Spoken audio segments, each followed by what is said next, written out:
Hello, Namaskar. Am I audible? Yes, audible. Yes, sir. Yes. All are requested to mute their mics. Namaskar and welcome to this webinar on fuel conservation. मैं doctor Alpesh Dafda Gujarat technological university national service scheme की तरफ से आप सबका स्वागत करता हूं।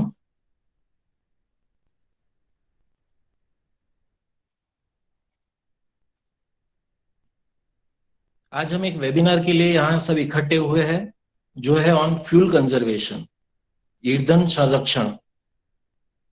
हम सब ने स्कूल में पढ़ा था कि ईंधन बहुत कीमती है, ईंधन को बचाना चाहिए, ईंधन बहुत अमूल्य है। और राष्ट्रीय सेवा योजना के अंदर हम स्पेशल कैंपिंग करते हैं जहां हम गांव में जाके अलग अलग अवेयरनेस प्रोग्राम्स करते हैं, हेल्थ कैंप करते हैं, जल शक्ति अभियान करते हैं जहां गांव वालों को समझाया जाता है कि जल कैसे बचाया जाए, ऊर्जा शक्ति अभियान, ऊर्जा संरक्षण या फिर ईंधन संरक्षण, इसके भी अलग अलग प्रोग्राम्स करते हैं। और जिस तरह से ईंधन की मांग बढ़ रही है और साथ साथ आबादी भी बढ़ रही है, ईंधन की खपत और ईंधन का सोर्स जो बोलते हैं, सप्लाई बोलते हैं, उसके बीच में बहुत बड़ा अंतर बढ़ता जा रहा है। तो ईंधन को कैसे बचाया जाए, ठीक है, हाउ टू कंजर्व फ्यूल, इसके ऊपर का आज का ये वेबिनार है जो बेसिकली सक्षम 2021 के अंतर्गत ऑर्गेनाइज किया गया है, जिसका थीम है green energy is clean energy, हरित ऊर्जा स्वच्छ ऊर्जा है। आज हमारे साथ है डॉक्टर राजीव श्रीवास्तव जो सीनियर टेक्निकल सर्विस मैनेजर है इंडियन ऑयल कॉर्पोरेशन लिमिटेड से। मैं उनका तहे दिल से स्वागत करता हूं। इसके अलावा मैं सारे प्रोग्राम ऑफिसर, हमारे एनएसएस के कार्यक्रम अधिकारी और सारे वॉलंटियर्स, उन सबका स्वागत करता हूं। डॉक्टर राजीव सर ने मुझे बताया है कि प्रेजेंटेशन तो मैं दूंगा ही, मगर साथ में मुझे ग्रुप टॉक की इच्छा है। मुझे लोगों के प्रॉब्लम सॉल्व करने हैं, लोगों के क्वेश्चन सॉल्व करने हैं, ताकि हम इस वेबिनार को और भी इंटरेक्टिव बना सके। तो आइए हम डॉक्टर राजीव श्रीवास्तव सर के साथ चलते हैं और आज का ये वेबिनार का मैक्सिमम फायदा उठाते हैं। Over to you sir. Doctor Rajiv sir, please welcome sir. Welcome everybody. So I think I will be speaking both in English and Hindi. And as you can see from my T-shirt, it is having a logo of Saksham. Saksham basically means Sanrakshan Shamta Abhiyan. That means how to make India self-dependable on fuel. So basically, this is a campaign which is done by Ministry of Natural Gas and Petroleum, and it's a campaign of almost 1 month in which we try to educate and sensitize people about the importance of oil conservation and the related issues. तो दोस्तों, मैं अपना परिचय पहले आपको दे देता हूँ। मैं अपना स्क्रीन शेयर कर सकता हूँ क्या? या just a minute.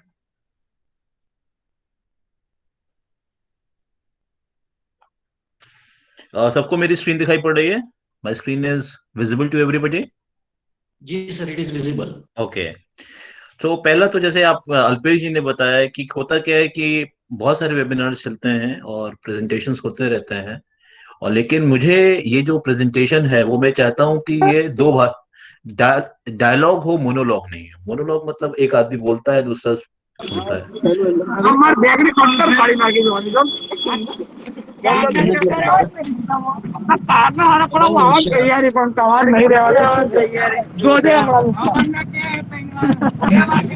Doctor Alpesh ji, I think आप म्यूट कर दें। जी सर, जी सर, जी सर। या All the तो participants are requested to mute their mics.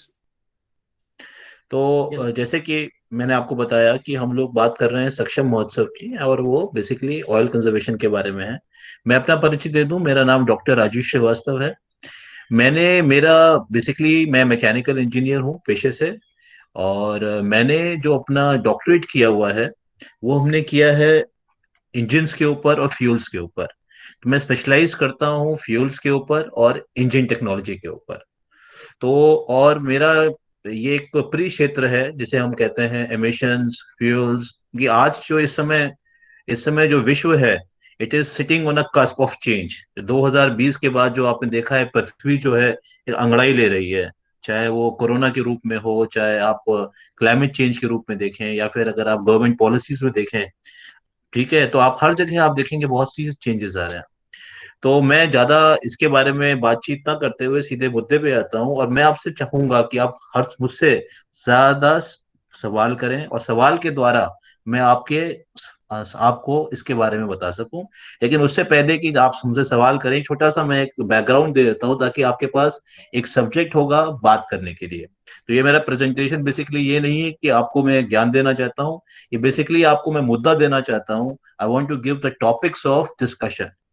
And I hope कि मैं मुझे डॉक्टर अल्पेश तावड़ा जी का और हमारे एनएसएस के जो भी सीनियर अधिकारी लोग हैं, चाहे वो गुजरात कार्यालय में हो, चाहे हमारे गुजरात टेक्नोलॉजी यूनिवर्सिटी में हो, मैं उनका तहे दिल से थैंक यू करना चाहता हूँ, धन्यवाद करना चाहता हूँ कि उन्होंने मुझे एक ऐसा प्लेटफॉर्म दिया। तो बेसिकली मैंने जैसे अपने बताया कि मेरा जो स्पेशलाइजेशन है वो फ्यूल्स में है, इंजन्स में है और एमिशंस के ऊपर है। तो पहले तो सवाल ये उठता है कि फ्यूल कंजर्वेशन क्यों इंपॉर्टेंट है। ठीक है, वो सबको मालूम है, सबको तेल बचाना है, पुरानी चीजें हैं, लेकिन तब भी मैं इसको एक नए तरीके से बताना चाहता हूँ। सबको मालूम है ग्लोबल वार्मिंग के बारे में और क्या हो रहा है क्लाइमेट के बारे में। कोई ऐसा आदमी है संसार में जो ग्लोबल वार्मिंग से प्रभावित ना हो, इस क्लाइमेट चेंज से प्रभावित ना हो। ग्लोबल वार्मिंग क्या होती है? जैसे जैसे कि आप शब्द पढ़ते हैं ग्लोबल वार्मिंग, ग्लोब मतलब हमारी मदर अर्थ। तो मदर अर्थ का जो टेम्परेचर होता है, जब आप सरफेस से, जिसे आप ज्योग्राफी में स्ट्रेटोस्फेयर कहते हैं, जब आप स्ट्रेटोस्फेयर से ऊपर जाते हैं तो क्या होता है, अलग अलग टाइप के क्लाउड्स आपको दिखाई पड़ते हैं। जब आप हवाई जहाज में फ्लाइट, आपका हवाई जहाज लेता है, when plane takes a flight, तो आपको दिखाई पड़ता होगा रास्ते में कई सारे आपको अलग अलग डेंसिटी के आपको बादल दिखाई पड़ते हैं। तो पहले क्या होता है कि भारी होते हैं बिकॉज वो नीचे रहते हैं, उसके बाद और हल्के हो जाते हैं, और जैसे जैसे आप अगर रॉकेट में जा रहे हैं और आप स्पेस की तरफ जा रहे हैं, तो बादल होते हैं और पतले हो जाते हैं, और अल्टीमेटली अगर आप अंतरिक्ष में जाएं या फिर स्पेस में जाएं तो वहां पे कोई बादल नहीं होता। तो ये जो बादल होते हैं बेसिकली क्या करते हैं, दे आर लाइक, जैसे हम लोग कपड़ा पहनते हैं, उसी प्रकार से मदर अर्थ का जो उसका जो वस्त्र है या फिर उसका जो क्लोथिंग है, वो या तो फ्लोरा एंड फौना, जैसे आप लोग यू नो आप लोग पेड़ कहते हैं, और ऊपर अगर आप जाएं तो बादल है। तो ग्लोबल वार्मिंग क्या होता है, क्लाइमेट चेंज क्या होता है, इसके बारे में मैं आपसे हल्का सा बात करूंगा। तो मेरा जो टॉपिक का विषय होगा वो होगा global warming. Green house gases क्या होते हैं, उससे क्लाइमेट पे क्या इफेक्ट पड़ता है, लोगों का ओपिनियन क्या है, और इसका कैसे हम लोग निराकरण कर सकते हैं, how we can mitigate it, हमारे गवर्नमेंट की पॉलिसीज क्या हैं, और इंडिया के कंटेक्स्ट में क्या इंपॉर्टेंट है। देखिए ऐसा है कि आप लोग बहुत सारी टेक्नोलॉजीज के बारे में जानते हैं, लेकिन ये टॉपिक इतना रिलेवेंट है कि ये आपके बारे में, आपके आने वाले भविष्य के बारे में, और आपके आने वाले फ्यूचर जो जनरेशन हैं उनके बारे में बहुत इंपॉर्टेंट है। और इसमें अगर आप देखें, आप जितनी भी आप बॉलीवुड मूवीज देखें, हॉलीवुड मूवीज देखें, तो आपने बहुत सारी मूवीज आपने देखी होंगी। जैसे कि एक मूवी आई थी 2000 के ऊपर आई थी, कि किस तरीके से ग्लोबल वार्मिंग की वजह से क्या क्या हो रहा है, अर्थ फैक्ट्री, बहुत सारी चीजें हैं, हम लोग धीरे धीरे बात करेंगे। तो ग्लोबल वार्मिंग का मतलब क्या होता है कि अगर आप देखें कि इंडस्ट्रियल रेवोल्यूशन जो 1700 में स्टार्ट हुआ था, तब से अगर आज की बात करें तो पूरे जो अर्थ का एवरेज टेम्परेचर अगर निकाला जाए, starting from the surface to the top most cloud, तो आपका टेम्परेचर जो है 1 डिग्री सेंटीग्रेड से बढ़ गया है। आप लोग को सोचते हैं कि 1 डिग्री सेंटीग्रेड क्या होता है, लेकिन क्या मैं आपसे पूछ सकता हूं कि अगर आपका बॉडी का टेम्परेचर 97 से 98 पहुंच जाए तो क्या होगा? आपको फीवर हो जाता है। आपके शरीर के अंदर आपका शरीर जो है काम करना ढंग से बंद कर देता है, आपको नींद आना शुरू हो जाती है, you feel weak, you can't do anything, your mind start getting blocked up.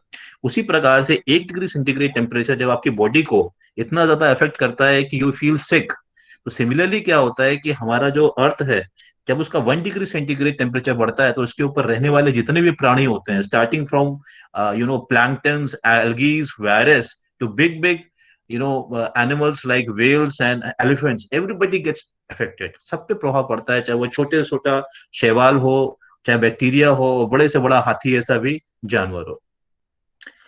दुनिया समझती है कि सबसे बड़ा जो खोज जो मानी जाती है इंडस्ट्रियल रेवोल्यूशन, वो माना जाता है कि सबसे बड़ी खोज थी ऑयल, जो कच्चा तेल जिसे कहते हैं हम लोग जमीन से निकालते हैं। तो लोग कहते हैं सबसे बड़ा खोज है, लेकिन मैं अपने ओपिनियन में बताऊं कि वो खोज जो थी वो उसने क्या किया कि हमारे इस इस इस ग्लोब को जितना ज्यादा प्रभावित किया है, उतना लाखों साल जो हमारी, जो हजारों साल जो हमारी सिविलाइजेशन थी, उतना ज्यादा प्रभावित नहीं हुई जितना कि 1700 से लेके 2000 के बीच में इस ऑयल की वजह से हमारा जो पूरा जो पर्यावरण है, हमारा क्लाइमेट है, हमारा हमारा हेल्थ है, पूरा सब कुछ इसमें देखा जाए तो इतना ज्यादा इफेक्टेड है कि आपको तो मालूम ही होगा कि दिल्ली के अंदर क्या हुआ था, 1 महीने तक कोहरा था।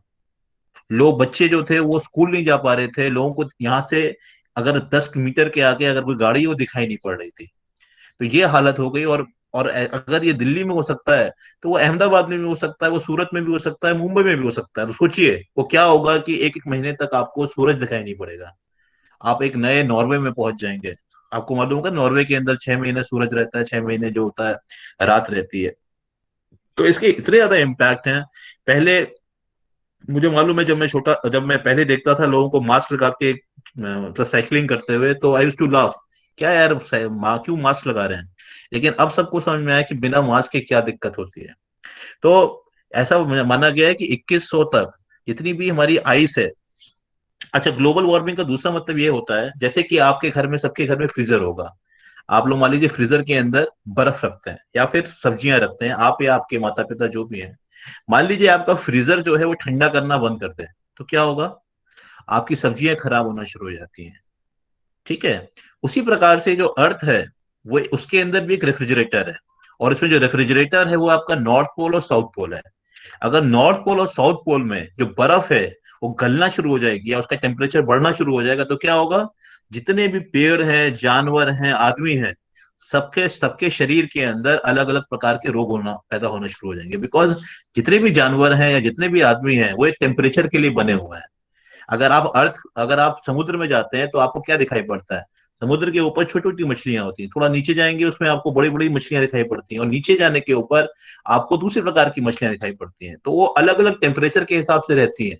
पर क्या हो रहा है कि इस टेम्परेचर चेंज की वजह से ओशन का जो टेम्परेचर है वो भी अलग अलग जो लेवल है वहां पे चेंज हो रहा है, और वहां का जो जितनी भी जो जो नेचर साइकिल है, जितने भी आपके फिशेस हैं, वो मरना शुरू हो गई। इनफैक्ट बहुत सारी, आप अगर आप देखते होंगे, प्रोग्राम्स देखते होंगे, डिस्कवरी देखते होंगे, नेशनल ज्योग्राफिक देखते होंगे, देखा कई सारी मछलियां किनारे मरी हुई पड़ी दिखाई पड़ती हैं।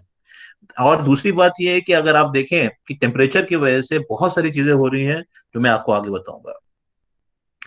इसमें बताना चाह रहा था कि by year 2100 melting of ice caps all around the world, जितने हमारा 2100 के साथ, मतलब अभी हमारा 2010 चल रहा है, जब 2100 होगा तो सारी जो बर्फ है दुनिया की वो सब गल जाएगी। और उससे क्या होगा, जब बर्फ गलती है, अगर आपके गिलास में बर्फ है, अगर गलेगी तो क्या होगा, गिलास का पानी बढ़ जाएगा। तो उसी प्रकार से क्या होगा कि बर्फ बर्फ गलने से क्या होगा, आपका जो सी लेवल है बढ़ना शुरू हो जाएगा। सी लेवल बढ़ेगा तो क्या होगा, जैसे जो जो शहर हैं जो समुद्र किनारे, हमारी द्वारका है, सोमनाथ है, या फिर सूरत है, तो क्या होगा, सूरत में पूरा पानी आ जाएगा, और पूरा जो जिस प्रकार से सुनामी आया है उस प्रकार से सब जितने शहर हैं वो सब उसके अंदर पानी में जलमग्न हो जाएंगे। They will be all devastated. आपने तो कहानी पढ़ी होगी अटलांटिस आइलैंड की, जिसकी कहानी आती है 500 साल पहले, एक बड़ा आइलैंड था जो कि पानी में डूब गया, या फिर बेट द्वारका हमारे यहाँ पे है, जो बेट द्वारका भगवान कृष्ण की द्वारका बताते हैं, जो पानी के अंदर समा गया। कैसे हुआ कि पानी का लेवल बढ़ा, उसके अंदर वो चला गया। तो many cities will be partly fed by ocean in the 21st century। अब क्या है कि ये होता कैसे है, what is the phenomena of global warming. Global warming में क्या होता है कि सबसे इंपॉर्टेंट होता है green house effect. Green house effect क्या होता है, अगर आप जानते होंगे कि एक एक ग्रीन हाउस का मतलब होता है कि सब्जियों को पकाने के लिए। एक सब्जी जो होती है वो खुले खेत में होती है। और क्या होता है, कुछ जगह पे क्या करते हैं, अगर आप किसी रिसर्च इंस्टीट्यूट में जाएं, एग्रीकल्चर रिसर्च इंस्टीट्यूट में, तो वहां पे ग्लास हाउसेस होते हैं। तो उसके अंदर क्या करते हैं, सब्जियों के पौधे लगाते हैं। तो उसमें क्या होता है कि बिकॉज जो कार्बन डाइऑक्साइड, आपको मालूम है कि जो जितने भी प्लांट्स हैं, मोस्ट ऑफ देम, वो ऑक्सीजन लेके कार्बन डाइऑक्साइड छोड़ते हैं। तो ये कार्बन डाइऑक्साइड क्या होता है, वो शीशे के चैम्बर के अंदर वो कैद हो जाता है, और उससे क्या होता है कि वार्मिंग अप शुरू हो जाती है। तो टेम्परेचर जो होता है वो ग्लास हाउस का, वो बाहर के टेम्परेचर ज्यादा हो जाता है, उसके पेड़ जो होते हैं या पौधे जो होते हैं या फिर जो सब्जियां होती हैं, वो जल्दी उगती हैं, उनका प्रोडक्शन रेट बढ़ जाता है। तो उसी से ये लोगों ने ग्रीन हाउस का कंसेप्ट लिया हुआ है। होता क्या है, इसके वजह से आता कैसे है, लैंड सरफेस चेंज क्या होता है, उसकी वजह से क्या होता है, डस्ट एंड डर्ट वॉल्केनोज कैसे बनते हैं। अब आप ये समझिए कि अगर इसमें, पहले मैं ग्रीन हाउस के बारे में आपको बता देता हूँ। ग्रीन हाउस गैसेज जो मेन है वो है water vapour, carbon dioxide, methane, nitric oxide, nitrous oxide, ozone. और सबसे ज्यादा जो चेंज हुआ है, सबसे ज्यादा जिसके अंदर जो चीज बढ़ी है वो कार्बन डाइऑक्साइड। कार्बन डाइऑक्साइड कहाँ से आती है, जब भी आप फ्यूल को बर्न करेंगे, जो भी क्रूड ऑयल से बनता है। आपको सबको मालूम है कच्चे तेल के अंदर क्या होता है, कार्बन होता है। कार्बन के ही हाइड्रोकार्बन होते हैं, जिसकी वजह से diesel, petrol, bitumen, furnace oil जो भी आप पढ़ते हैं, वो सब वहीं से निकलता है। तो ये कार्बन जब वो जलता है तो कार्बन डाइऑक्साइड बनता है, और कार्बन डाइऑक्साइड क्या करता है कि it is the most harmful green house gas. ठीक है, जो फॉसिल फ्यूल जितने हैं उनके बर्न करने से होता है। उनसे होता क्या है, अब अभी समझिए। तो जैसे कि बताया, सबसे ज्यादा निकलने वाला एंथ्रोपोजेनिक मतलब एमिशंस, मतलब जो जो कि फ्यूल से निकलते हैं, उनमें सबसे ज्यादा कार्बन डाइऑक्साइड निकलता है। तो ये कहाँ कहाँ से निकलता है कार्बन डाइऑक्साइड, ये सीमेंट, स्टील, अल्मोनियम, फर्टिलाइजर से आपको कार्बन मोनोऑक्साइड मिलता है। आपको मालूम है ना, यहाँ पे स्टील में स्मेल्टिंग प्लांट होते हैं, गरम गरम आपको, यू नो उसका स्मेल्टिंग प्लांट में खूब टेम्परेचर हाई होता है, उसको फ्यूल्स को जलाया जाता है ताकि टेम्परेचर बने, जिसमें कि आपका मेटल जो होता है वो गल जाता है, मेल्ट करता है, उसके बाद उसको अलग अलग फॉर्म में देते हैं, बार के फॉर्म में या शीट के फॉर्म्स में।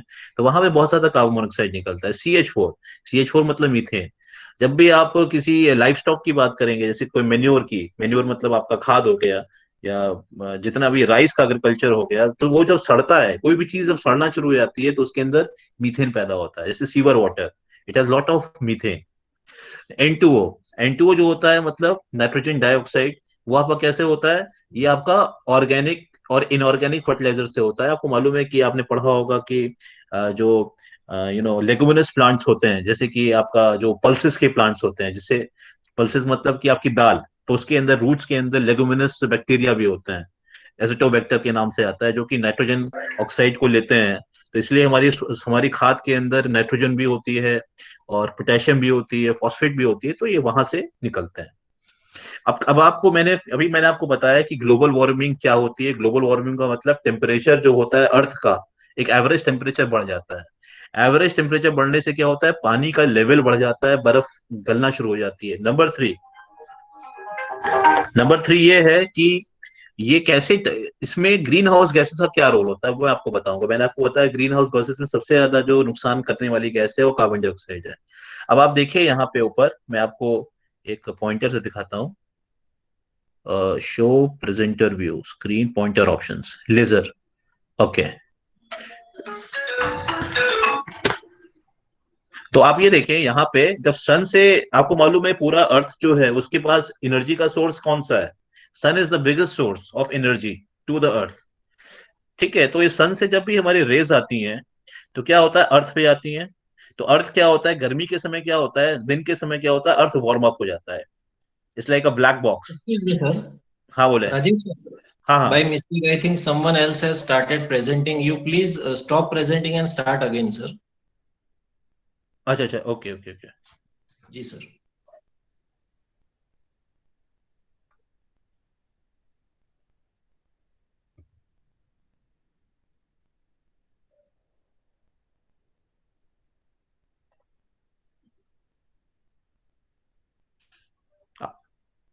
आई hope, Alpesh ji, I think, what, एक जी minute, sir. just a minute, share now, this will let you take you from Patel Vruti as the main presenter. Okay, okay, so I'm coming again. Is it visible right now? No, no, sir. Yes, sir. It's visible to all of you. Yes, sir. या Yes, yes, it's visible. अच्छा ठीक है। तो मैं आपको ये Yes. बता रहा था कि just a minute, where was, हाँ। तो जब ये सन से, मैं अपना पॉइंट फिर से स्टार्ट कर देता हूँ। जब ये सन से जो जो एनर्जी आती है, जैसे सोलर एनर्जी कहते हैं, जब ये अर्थ के ऊपर फॉल करती है तो अर्थ क्या करता है, उसको ऑब्जॉर्ब कर लेता है। जैसे कि आप कोई कपड़े को अगर धूप में रखें तो कपड़ा गर्म हो जाता है। और रात के समय जब सन जो है वो ढक जाता है या छुप जाता है, तो अर्थ क्या करती है, जो दिन में उसने एनर्जी अब्जॉर्ब की थी या हीट अब्जॉर्ब की थी, उसको वो एमिट करती है। ये देखिए एमिट हो रही है। पर क्या होता है कि यूजुअली क्या होता है, ये जो अर्थ एमिट करती है तो वो स्पेस में चली जाती है। लेकिन ये जो ग्रीन हाउस गैसेस होती हैं, जैसे कार्बन डाइऑक्साइड, जो क्या करती हैं कि इसको, ये जो इंफ्रारेड रेडिएशन होता है, आपको मालूम होगा इंफ्रारेड रेडिएशन होता है, जो रेड कलर का जो रेडिएशन होता है, जब मान लीजिए अंगीठी आप जलाते हैं तो रेड कलर का दिखाई पड़ता है, वो इसको ऑब्जॉर्ब कर लेती है और ऑब्जॉर्ब करके चारों डायरेक्शन में उसको फेंकना शुरू कर देती है। तो बहुत सारी एनर्जी होती है वापस अर्थ के अंदर आ जाती है। दैट मीन्स जो एनर्जी बाहर जानी चाहिए, हीट बाहर जानी चाहिए थी अंतरिक्ष में या फिर इन द स्पेस, वो क्या होता है, उसके अंदर सिर्फ आधी बाहर जा पाती है और बाकी फिर वापस अर्थ में जाती है। तो क्या होगा, this is similar like if you wear a shawl. अगर आप शॉल पहन लेते हैं तो आपके अंदर आपकी जो बॉडी की जो एनर्जी जो निकलती है, हीट निकलती है, वो बाहर नहीं जा पाती, आपको पसीना आना शुरू हो जाता है, you feel heat, you feel hot. जाड़े के अंदर हम लोग पहनते हैं ना, तो उसी प्रकार से green house gases they work like a shawl, they work like a sweater और अ जैकेट। तो इससे क्या हो रहा है कि जो जो हीट बाहर नहीं जा पा रही है, इट बिकम्स एक लेयर बना देता है। उससे जो टेम्परेचर है वो आपका बढ़ना शुरू हो जाता है, और जो मैंने आपको बताया, जो आपकी बर्फ होती है वो गलना शुरू हो जाती है। आई होप ये ग्रीन हाउस गैस का कंसेप्ट आपको क्लियर हो गया होगा। तो उससे क्या हो रहा है कि सबसे पहले तो ये कि ह्यूमन चेंजेस और अब इससे क्या हो रहा है कि बहुत सारा पानी जब अंदर आ रहा है, तो हो क्या रहा है, बहुत सारी चीजें हो रही हैं इससे। कि पहले तो हम लोग पेड़ काट रहे हैं, पेड़ काटने से क्या होता है, जो कार्बन डाइऑक्साइड, पेड़ क्या करते हैं, कार्बन डाइऑक्साइड को लेते हैं और ऑक्सीजन को छोड़ते हैं। Just a minute. हेलो।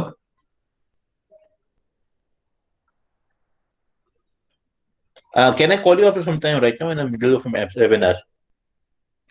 या I will call you up, don't worry. Yeah I am so sorry, somebody called me up.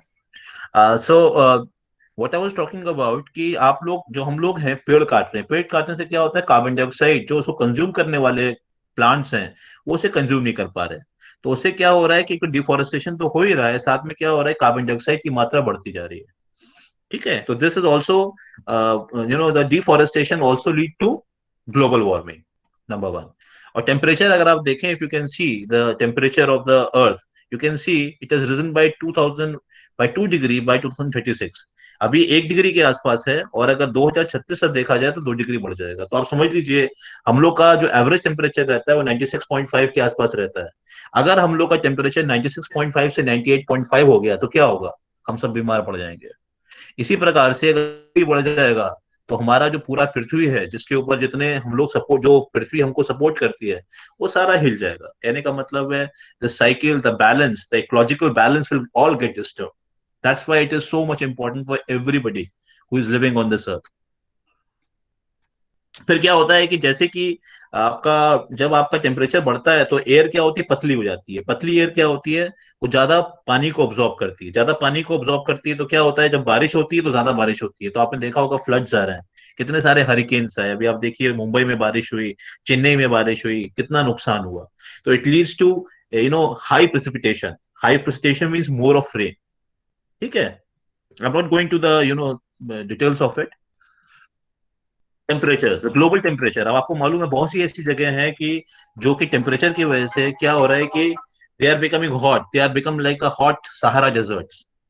आपने देखा होगा, अब क्या है, गर्मी जो पहले अहमदाबाद के अंदर जब मैं आता था तो 40 42 तक थी, अब कभी कभी 46 तक पहुंच जाती है।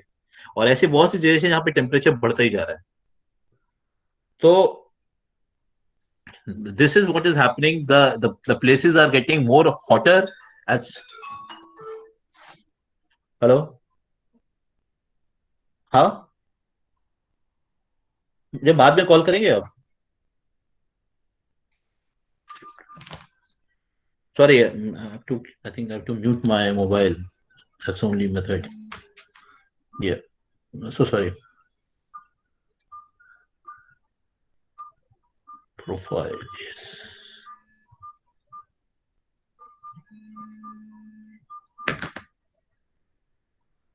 Huh. So this is what is happening. The future climate change is more very hot days and fewer very cold days. So what will happen is that in future ज्यादा गर्मी ज्यादा बढ़ेगी और ठंडक कम हो जाएगी। आपको मालूम है, जो लोग दिल्ली में रहते थे एक जमाने में, दिल्ली की गर्मी जाड़ा का फेमस था कि दिल्ली का जाड़ा हो तो दिल्ली ऐसा हो। एक एक महीने तक धुंध रहती थी, बिकॉज मेरा एजुकेशन दिल्ली में हुई है। तो हम लोग को एक एक महीने तक दिखाई नहीं पड़ता था 5 मीटर आगे आदमी क्या है। लेकिन इस समय अब देखिए, पता ही नहीं लगता कि जाड़ा कब आया जाड़ा चला गया। ऐसी शायद हर जगह पे ऐसा हो रहा है because of the global warming. तो अगर आप देखें कि हीट वेव्स, अच्छा आपको एक और चीज बताऊं मैं कि जितना ज्यादा सन जो है वो अर्थ के पास आता रहता है उतना ज्यादा टेम्परेचर बढ़ता रहता है। तो अगर आपको मालूम है कि जो सन जो है वो अर्थ के चार आसपास एक इलेप्टिकल ऑर्बिट में घूमता है। और आपको मालूम है एलिप्स में क्या होता है कि जहां पे वो पोल्स के पास आता है, दो उसके अंदर पोल्स होते हैं, जब पोल्स के पास आता है तो पास आ जाता है, और पोल से दूर जाता है तो उसका डिस्टेंस बढ़ जाता है। तो जितना ज्यादा पहले क्या था कि आपको मालूम होगा कि जब जुरासिक का एरर था उस समय क्या हुआ कि सूरज जो था वो दूर चला गया, तो क्या हुआ ठंडा हुआ। और ठंड होने की वजह से पूरा जो जितना पूरा एक जो एक पूरा जितने आपके डिनोसार्स है या बड़े बड़े जो जानवर थे सब मर गए। ठीक है, उसको जुरासिक एरा कहते हैं। आपने कई सारी मूवीज भी बनी है उसके ऊपर कि और लेकिन जैसे ही ऐसे सूरज पास में आता है अर्थ के तो क्या होता है, टेम्परेचर बढ़ना शुरू हो जाता है। तो इस समय दो चीज हो रही है, ग्लोबल वार्मिंग तो सूरज की वजह से भी है कि earth is coming near to the earth, and second is because of the things that we are doing. For example, we are cutting the trees, the carbon dioxide emissions are increasing because we are burning more of fuel, and so on and so forth.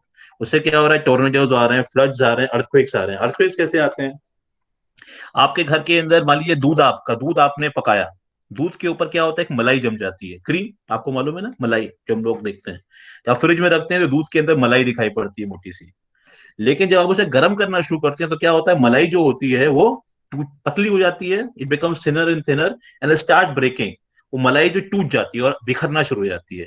तो आपको मालूम होगा जो हमारी अर्थ है उसके ऊपर जो कॉन्टिनेंट्स हैं दे आर लाइक मलाई की तरीके से, they are floating on the water. So when the temperature increases what happens कि नीचे का जो उनका क्रस्ट है जिसको आप प्लेट्स कहते हैं, टेक्टोनिक प्लेट्स होती हैं, वो मूवमेंट करना शुरू कर देती हैं। और जब टेक्टोनिक प्लेट्स आपस में लड़ती हैं तो क्या होता है, सुनामी आता है। आपको मालूम ही सुनामी आया था, कितना तबाही हुई थी। तो जब ये टेक्टोनिक प्लेट्स का मूवमेंट शुरू हो जाएगा बिकॉज पानी बढ़ेगा और गर्म होगा, तो गर्म होने से जैसे कि आपके दूध दूध के अंदर गर्म करने से आपका मलाई जो है इधर टूट जाती है और आखिर में आपस में लड़ जाती है। उसी प्रकार से टेक्टोनिक मूवमेंट्स होने की वजह से टोर्नाडोज, अर्थक्वेक्स आना शुरू हो जाते हैं, वॉल्केनोज बनना शुरू हो जाते हैं। जहां पे वॉल्केनो, जब जहां पे जो टेक्टोनिक प्लेट्स अगर आपस में लड़ के ऊपर चढ़ जाती हैं तो वहां पे वॉल्केनोज बन जाते हैं, और नीचे का जो नीचे मैग्मा लावा है वो बाहर से निकलना शुरू हो जाता है। तो these are many things because of this global warming. So it's not a easy issue, it's not a thing that we can take it lightly.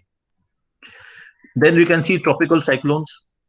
Temperature बढ़ेगा तो क्या होगा, कहीं पे गर्म पानी होगा, कहीं पे ठंडा पानी होगा, तो क्या होगा, एक साइक्लोन्स बन जाएंगे। जैसे कि आपकी बाल्टी में जब पानी गर्म आप डालते हैं तो जो गर्म पानी होता है ऊपर चला जाता है, ठंडा पानी नीचे चला जाता है, तो मूवमेंट शुरू हो जाता है। इसी प्रकार से क्या होगा कि अर्थ में जब टेम्परेचर कहीं पे ज्यादा होगा कम होगा तो क्या होगा, उसकी वजह से लोकल मूवमेंट हो जाएगा, प्रेशर प्रेशर डिफरेंसेस बन जाएंगे, जैसे कि बारिश होती है और वो साइक्लोन्स के रूप में आएंगे। That means more of trouble for the person live in near the oceans. जैसे कि आजकल देखिए कितने सारे तूफान आ रहे हैं, अभी कैटरीना आया था, अभी हमारे यहाँ पे अम्फानी आया था, बहुत सारे अभी हम लोग के गुजरात में कितने सारे अभी तूफान आए। फिर फ्लडिंग आपने देखा, मुंबई में बारिश हुई क्या हुआ, यूएस में बारिश हुई क्या हुआ, गाड़ियां पूरी चली गई। अभी आपने देखा था उत्तराखंड में क्या हुआ था, बहुत सारी चीजें हैं, ड्राउट्स। और जहां पे गर्मी बढ़ने से क्या हो रहा है कि जब दूसरा नुकसान ये होता है कि जब बारिश होती है तो पानी पानी जो होता है कुछ देर तक जमीन पे रहता है, पर टेम्परेचर ज्यादा होगा तो पानी क्या होगा, वो वेपराइज होके ऊपर चला जाता है। तो it can't earth can't contain water, can't hold water for long time. तो उसकी वजह से क्या होता है कि सूखा पड़ता है, जिसे हम ड्राउट्स कहते हैं। आप देख सकते हैं कि हमारा जो कहते हैं पोलर बियर है वो कैसे खड़ा हुआ है एक पिघलती हुई आइसबर्ग में। This is what is happening, the glaciers in the Antarctica they all melting down. अगर आप हिमालय में चले जाएं, जितने भी पहले ग्लेशियर्स थे, when I was a kid I went to Himalayas, I saw lot of glaciers, but last time when I went to Himalaya I could not find the same glacier that I have seen last time. तो वहां पे क्या हो रहा है कि glacier सब गलते जा रहे हैं और नदियां हैं सूखती जा रही हैं। ओशंस। अब क्या होता है, टेम्परेचर बढ़ने से क्या होता है कि उसके अंदर एल्गीज होती हैं। जब आप जाते हैं कहीं पे पानी में देखते हैं ना, हरे हरे चीजें दिखाई पड़ती है, तो एल्गीज होती हैं। तो जितना टेम्परेचर बढ़ेगा एल्गीज बढ़ेगी, और जो आपका जो पानी है वो उतना गंदा होता जाएगा। और उसके अंदर जो रहने वाली जो मछलियां हैं वो मरना शुरू कर देती हैं। बिकॉज कार्बन डाइऑक्साइड बढ़ने की वजह से क्या होता है, कार्बन डाइऑक्साइड आपको मालूम है जब पानी के साथ मिलता है तो क्या बनाता है, कार्बोनिक एसिड बनाता है। कार्बोनिक एसिड क्या होती है, एसिडिक होती है। एसिडिक जो चीजें होती हैं वो क्या करती है, नुकसान करती है प्राणियों को। They effect the health of them and many of them die. So what you can see that is, आप राइट में देख सकते हैं कि एक जमाने में ऐसा होगा कि टेम्परेचर बढ़ने की वजह से पानी इतना बढ़ जाएगा कि आपकी जो स्टैचू ऑफ लिबर्टी है जो न्यूयॉर्क के अंदर है, वो उसका बस सर दिखाई पड़ेगा, बाकी नीचे सब गायब हो जाएगा। तो उसके अलावा क्या है कि टेम्परेचर बढ़ने से बहुत सारी चीजें, बहुत सारी इन्फेक्शियस डिजीजेस बढ़ती हैं। जैसे कि वार्मर क्लाइमेट के अंदर डेंगू फीवर ज्यादा होता है, मलेरिया ज्यादा होता है। बिकॉज क्या होता है कि जो ये मच्छर जो होते हैं, दे उनको गर्म जगह मिलने पे क्या होता है कि वहां पे वो ब्रीड करते हैं।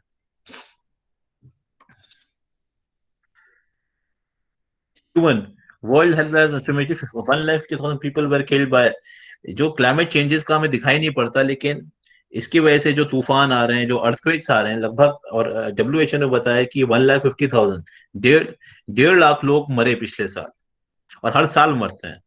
और उसके साथ साथ जो बीमारियां आती हैं, उसके साथ भी हम लोग को 3% डायरिया से मरे, 3% मलेरिया से मरे, 3%, 4% डेंगू से मरे। और साथ में अभी तो कोविड हुआ है, उससे तो जो हुआ है सो हुआ ही हुआ है।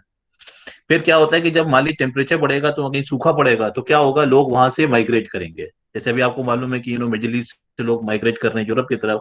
That is another thing, because there is a lot of friction in middle east. But जहां पे सूखा पड़ना शुरू हो जाता है तो लोग वहां से भागना शुरू हो जाते हैं, खेती नहीं हो पाती तो क्या करेंगे वो, they move towards the cities और ऑल दोस प्लेसेस। तो इससे क्या होता है, बहुत ज्यादा माइग्रेशन हो रहा है। फॉर एग्जाम्पल बहुत सी ऐसी जगह हैं जो अब सहारा की तरह से इतनी गर्म हो गई है कि वहां से लोग भाग भाग के कहीं और जा रहे हैं। Like low-lying Pacific island nations, including Fiji, Kiribati, Nauru, Micronesia, are vulnerable to rising seas. Sudden onset natural disasters tend to create mass displacement. Hurricane Katrina demonstrated that displacement can last a long time. Katrina आपको मालूम ही है कि US में आया था। तो अगर आप देखिए पब्लिक ओपिनियन क्या है, 64% people says that climate change is a crisis or a serious problem, with 44% saying human activity was a significant contributor. तो these are the things that means कि अब लोगों को समझ में आना शुरू हुआ है कि ग्लोबल वार्मिंग मतलब कार्बन डाइऑक्साइड या फ्यूल को जलाना कोई बच्चों का खेल नहीं, कि कोई बात नहीं हम लोगों ने क्रैकर जला दिया क्या हुआ। जो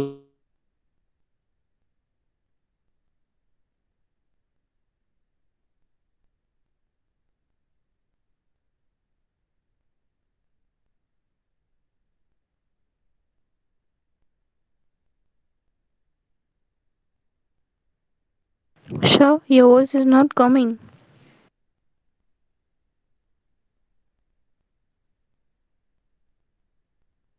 Sir, voice is not audible.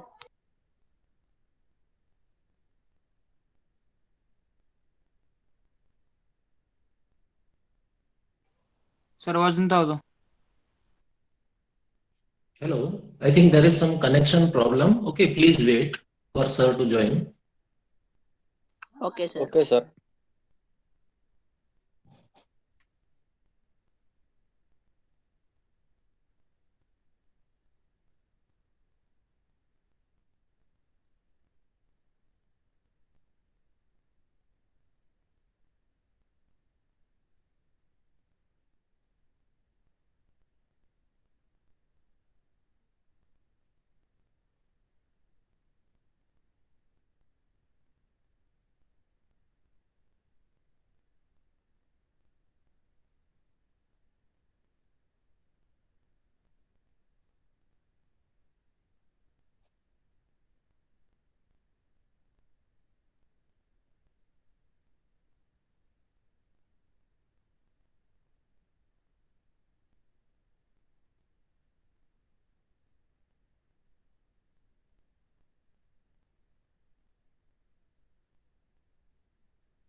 Hello.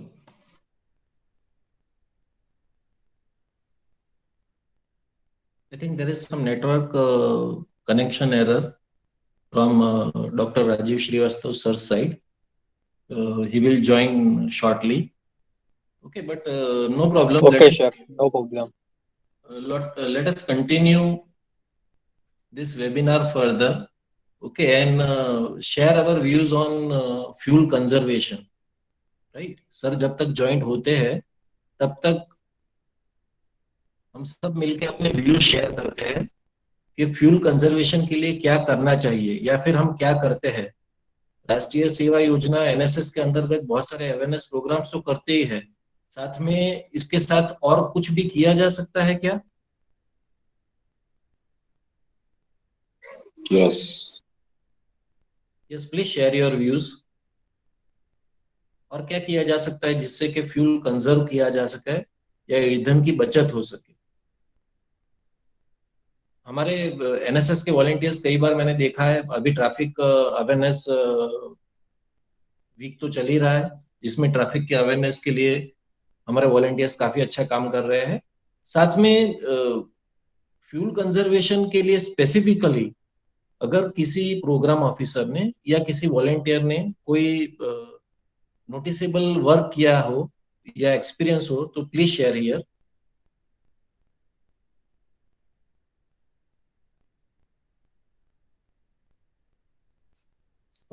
Yes, actually, we have given some tasks to our students, that is volunteer. I think Aman is online, right? Aman, can you hear me? Yes, sir. Yes. So if you want to share your views here, I think your project is on that base already. I can understand, but whatever you've done the work till now, so you can share so people can know, so we can utilize if any idea is going on, which will helpful to our next. You can share your view or your experience or your project details.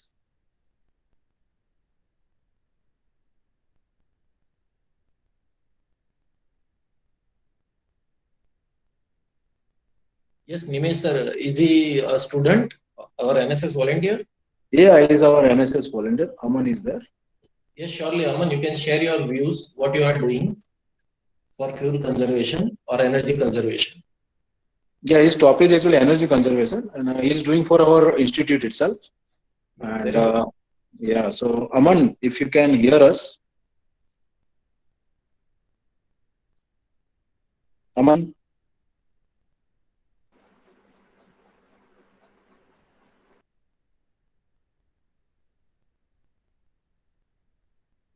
Is there any network problem or? See, when we are doing special camp, okay, we can arrange a session on this fuel conservation or energy conservation, right?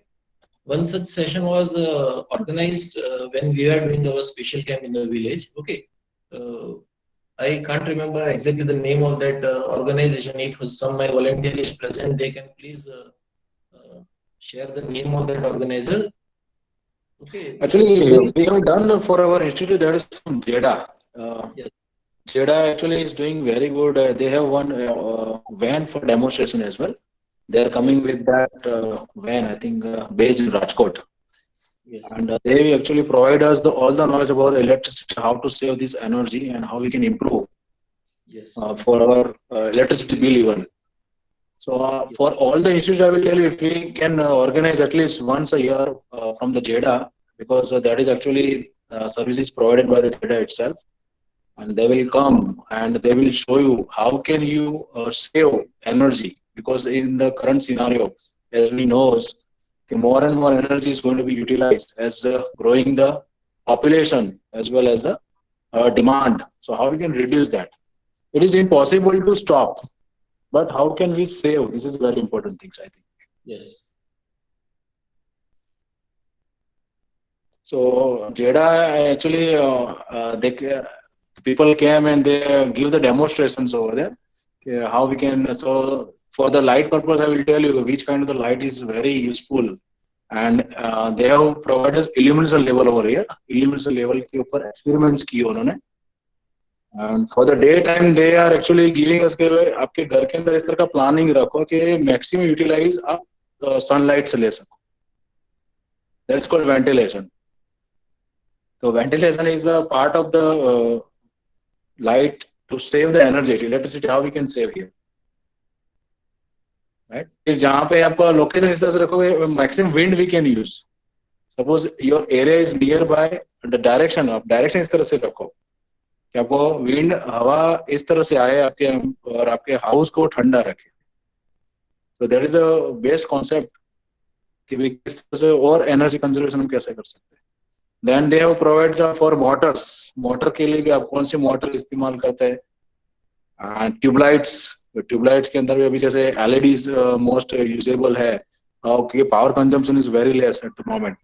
Power consumption बहुत कम ले रहे. जैसे 9 vote तक आप जा सकते 12 vote तक का. पहले हमारे पास 40 वोट तक की लाइट्स रहती है, but now they have reduced to 12 watt to 9 watt. तो इस तरह से energy conservation we can do that. अब जहाँ पे 2 लाइट्स की जरूरत वहां पे just make it 1, but check the and verify the illumination level. This is very important because in some certain area we do require that level, illumination level उतना होना जरूरी है. एक एग्जांपल उन्होंने दिया कि जैसे one operation theatre is there, the doctors are doing the operations over in with the patient, so there we require the illumination level in lux meter. I will say more than up to 1000 to 3000 lux की जरूरत पड़ती है वहां as per our IS and SI. तो वहां पे आपको करना ही है, but we can where we can आपका जो लाइट सिस्टम है वो किस तरह से रखेंगे जिससे आपका लेस पावर इस्तेमाल हो और आपको उतनी ही फुलफिलमेंट मिल जाए. ऐसे कॉन्सेप्ट्स पे अगर हम काम करें तो I think we can save a lot of energy over here. हम समटाइम्स हम तो बोलते भी जैसे सिंपल क्लासरूम लेते हैं, एक लेक्चर खत्म हो रहा है, 10 से 11 का लेक्चर लिया आपने 10 to 11 and after 11 all the students went away. लेकिन हम जब खुद एक बार वहां नजर करें तो 1-2 फैन बंद होंगे, बाकी most of fans are on. Even there is no students, even there is no lecturer over here. Yes, very good points. तो यहाँ पे हम क्या कर सकते हैं कि भाई एटलीस्ट एक नजर रख दो और सब स्टूडेंट्स चले जाए तो मेक श्योर कि भी आपका स्विचेस आर ऑफ, आपकी सब स्विच बंद हो चुकी है क्योंकि आप अभी इस्तेमाल नहीं करने वाले हो. और जो नेक्स्ट लेक्चर होगा तब देख जो नया लेक्चर आएगा वो टर्न ऑन कर देगा इस तरह से. Even in the machine laboratories, जब इलेक्ट्रिकल मशीन के अंदर हमारे पास प्रैक्टिकल है तो कई बार सप्लाई ऐसे चालू रहता है हमारे पास. तो जहाँ पे जो जरूरत नहीं है मालूम पड़ रहा है अपने को, मैं तो शुरुआत ऐसे बोलूंगा कि बस just aware with the students के भी स्टूडेंट्स कभी ऐसे ही बैठे होते हैं. मैंने एक थोड़ा मार्किंग है, जैसे एक लेबोरेटरीज में वो बैठे हैं, कुछ काम कर रहे हैं, फाइल वर्क अपना कर रहे हैं. अभी वो जिस टेबल पे बैठे वो फैन चालू है, लेकिन जहाँ पे कोई नहीं है वहां पे 3 फैन ऐसे चालू रहते हैं, फैन ऑन ही रहते हैं. I have also observed this thing. Nimesh sir, you are very correct. Nimesh સરે જે વાત કરી ખરેખર બહુ જ ઇમ્પોર્ટન્ટ વાત છે. આપણે કોલેજમાં જોઈએ છીએ ઘણી વખત ક્લાસરૂમમાં ફેન્સ અને ટ્યુબલાઇટ્સ ચાલુ હોય છે લેક્ચર પૂરું થઈ ગયા પછી પણ, અને ઘણી વખત તો મેં પોતે ક્લાસરૂમમાં જઈને ટ્યુબલાઇટ ને ફેન્સ બંધ કરેલા છે. ઇવન સ્ટુડન્ટ્સ લીવ થઈ જાય એના પછી જો સ્ટાફ મેમ્બર્સ એનું ધ્યાન ના રાખી શકતા હોય તો પછી આપણા NSS વોલેન્ટિયર્સ એ જે તે ડિપાર્ટમેન્ટમાં હોય, ફોર એક્ઝામ્પલ ઇલેક્ટ્રિકલ ડિપાર્ટમેન્ટમાં હોય, સિવિલ ડિપાર્ટમેન્ટમાં, એ એના ક્લાસરૂમમાં વચ્ચે વચ્ચે એકાદ ચક્કર મારીને એ બંધ કરતા હોય. That is also national service, right? It is also very good service to the nation, right? Very good sir. तो मैं यही बोल रहा कि जैसे आपने सही बताया सर कि हमारे क्लास में जो NSS वॉलंटियर वो यही काम कर लेते हैं. जैसे मैं अमन की अभी जो बात कर रहा हूँ, is our national NSS cadet and कभी वो क्लास में लास्ट निकलता है तो सब स्विच बंद करके ही निकलता है. तो there is a very good habit actually. और ये लर्निंग ही जो है वो नेशन को बहुत कुछ दे सकता है. Not even in your institute, वो अपने घर पे भी ऐसा करेगा. It will start at one place, it will start other place. और उसको देख के बहुत सारे स्टूडेंट्स देखते हैं आज क्या भाई वो बंद कर रहा है, let me just give me chance, अब मेरे को आप चांस दीजिए. और वो खुद चांस लेके फिर वो भी बोलता है कि आज मैं बंद करूंगा, चलो. Yes, right. तो even in computer lab sir थोड़ा बोलना कि कंप्यूटर लैब में भी ये ऐसा ही सिस्टम है. कंप्यूटर्स का लैब अगर हो, जैसे CAD की लैब चल रही है, ऑटोकैड चल रहा है अभी, 10 to 12 का स्लॉट है अपने पास, तो थोड़ा मार्किंग होता है कि 10 to 11:30 तक चलता है. 11:30 के बाद स्टूडेंट्स की अटेंडेंस ये सब होना, फिर भी पीसी चालू पड़े होते हैं। तो जहाँ पे जरूरत नहीं है पीसी के भाई ना हो, तो मेक श्योर कि ऑल स्टूडेंट्स को बोला जाए एटलीस्ट वंस कि भाई अभी अपना काम जो था हो गया है, तो प्लीज टर्न ऑफ योर, आप शट डाउन कर दीजिए, at least shut down PC and switch off कर दीजिए, स्विच को ऑफ कर दीजिए। और बाद में जो नेक्स्ट सेशन चालू होगा वो जो सर आएगा वापस चालू करवा देंगे ऐसे। करेक्ट। हाँ, तो ऐसा है। So actually very good concept. I want to share over one more things. Actually I visit NITTR Bhopal में मैं गया था। सो देयर वाज अपना इलेक्ट्रिफिकेशन के ऊपर एक ट्रेनिंग सेशन था हमारा। तो वहां पे सर का एक एनर्जी कंजर्वेशन थोड़ा टॉपिक था छोटा, लेकिन मेरे को वहां पे थोड़ा अच्छा लगा कि भाई they have provided now sensor based lights. एक ऐसा एरिया है जहाँ पे ज्यादा लोग नहीं जा रहे, हाँ जा रहे, but after like 1 hour 2 hour, और जो लॉबी की लाइट वो चालू रहती थी। तो वहां पे उन्होंने सोचा कि व्हाट वी कैन डू, तो हमने बोला कि just make the sensor base, क्योंकि आपका 2 आवर्स तो कोई आना जाना रहता ही नहीं है और लाइट ऐसे ही चालू पड़ी। सडनली कोई आ जाता है आफ्टर 2 आवर्स को, तो ऑटोमेटिक लाइट चालू हो जाएगी। तो that is also one energy conservation. हम बोल सकते हैं कि यस 2 घंटे का आपने जो एनर्जी सेव किया, ऐसी numbers of lights we can arrange. 3 floors are there, और 3 फ्लोर्स में एक फ्लोर का इस्तेमाल ज्यादा हो रहा है, रेस्ट ऑफ द 2 जनरली हमारा जो स्पेसिफिक टाइम होता है, जैसे वैकेशन पीरियड होता है जहाँ पे बहुत कम लोग काम करते हैं, फिर भी बहुत सारी लाइट्स और वो चालू कर देते, ऐसे चालू करके, जैसे एक एग्जाम्पल, कोई बिल्डिंग आज ओपन किया, आपने बिल्डिंग को ओपन किया, सब लाइट चालू कर दी। अभी लाइट का जब मॉर्निंग का समय है, आप जहाँ पे वहां पे आपका घूमना था वो हो गया और एक जगह पे आप सेट हो गए हो, तो आफ्टर 1 आवर और 1.5 वहां से बाहर निकल रहे हो, लेकिन तब तक लाइट तो आपकी चालू थी ना। तो there are number of lights are there. Yes तो वी कैन, तो यहाँ पर भी थोड़ा बहुत सेव कर सकते हैं एज पर माय नॉलेज। तो ये मैं बताना चाहता हूँ। तो एनर्जी कंजर्वेशन एक्चुअली वो it is a deep thing. आप बहुत कुछ जगह पे बहुत कुछ सेव कर सकते हो। जी जी, right sir, you are perfectly correct. As a EC engineer, I would like to share some of the points in continuation with your points. What we can do is, जैसे सर ने बताया, LED light का जमाना है, ठीक है, जहां तक पॉसिबल हो वहां तक LED लाइट्स यूज करें, उसका वोल्टेज कैपेसिटी कम रखें, ठीक है, उसके नंबर ऑफ आवर्स ज्यादा चलता है वो, और उसमें एनर्जी काफी कम 75 से 90% तक एनर्जी सेव होती है. उसी तरह से फैंस में भी इलेक्ट्रॉनिक फैन रेगुलेटर आ गए. नॉर्मल रेगुलेटर में क्या होता है कि एनर्जी सेम कंज्यूम करता है चाहे किसी भी स्पीड पे फैन चल रहा हो. इलेक्ट्रॉनिक फैन रेगुलेटर में ये होता है कि आप जितनी स्पीड रखोगे एनर्जी उतनी ही कंज्यूम होगी. सिमिलरली फॉर टीवी, ठीक है, हम ट्रेडिशनल जो टीवी यूज करते हैं, ऑफकोर्स अब तो मार्केट में सारे एलईडी टीवी और स्मार्ट टीवी आ गए हैं. ये सारे एलईडी और स्मार्ट टीवी, इनका पावर कंजप्शन कंपैरेटिवली बहुत लो है as compare to the old conventional CRT TVs. तो वो पावर बहुत ज्यादा कंज्यूम करते थे, ये बहुत कम कंज्यूम करते हैं. हम जो भी फ्रिज लेते हैं या फिर वॉशिंग मशीन लेते हैं, गीजर लेते हैं, ये सारी चीजें लेते वक्त ये ध्यान रख सकते हैं कि उसमें स्टार रेटिंग कितना है. एज मोर और as higher is the star rating, more is the energy saving. See if you are saving the energy, ultimately you are saving the fuel, right, क्योंकि energy is produce from coal, okay, और उसी तरह से fuel बचता जाता है. तो ये थोड़े से पॉइंट है. और भी हमारे साथ प्रोग्राम ऑफिसर्स होंगे जो अपने, या फिर वॉलंटियर्स हो, वो अपने पॉइंट्स रख सकते हैं. They can share their views, their points, how to save fuel और how to save the energy. Sir पता नहीं ज्वाइन नहीं हो पा रहे, maybe there may be some problem, I am not sure, but we can still continue this discussion ahead. हमने normally ये भी देखा है कि ट्रैफिक सिग्नल पे we keep our vehicles on, right, but what I feel is when the waiting period is more than 30 seconds or maybe even 15 seconds, we can switch off our vehicles and then restart again. इसमें किसी को कुछ बताना हो तो ज्यादा बता सकते हैं, थोड़ा सा नॉलेज शेयर कर सकते हैं. एक और सजेशन आया है किसी की तरफ से, इसमें बहुत अच्छा सजेशन दिया गया है, there should be fuel free day once in a week, which we should either use mass transportation or bicycle, right. तो ये डे एलडी में ऑलरेडी हम ऑब्जर्व करते हैं और वैसे ही VGC में भी हम ऐसा व्हीकल फ्री डे साल में एक बार ऐसा ऑब्जर्व करते हैं, जिसमें हम सारे स्टाफ को, स्टूडेंट्स को, सबको बोल देते हैं कि आपको व्हीकल लिए बिना आना है कॉलेज। ठीक है, तो वो किसी भी तरह से आएंगे, it is also type of fuel saving, right? Very good point. Yes, any other point or any other experience may be shared by any volunteers? If you want to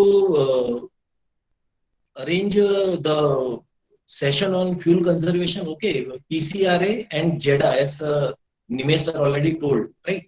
These two are the organizations whom you contact. They will come free of cost in your institute or in your special camp where you are doing the special camp in the village, and they will share the experience, okay, regarding solar energy, wind energy, and how to save the fuel or the energy, right? Yes. Anyone else?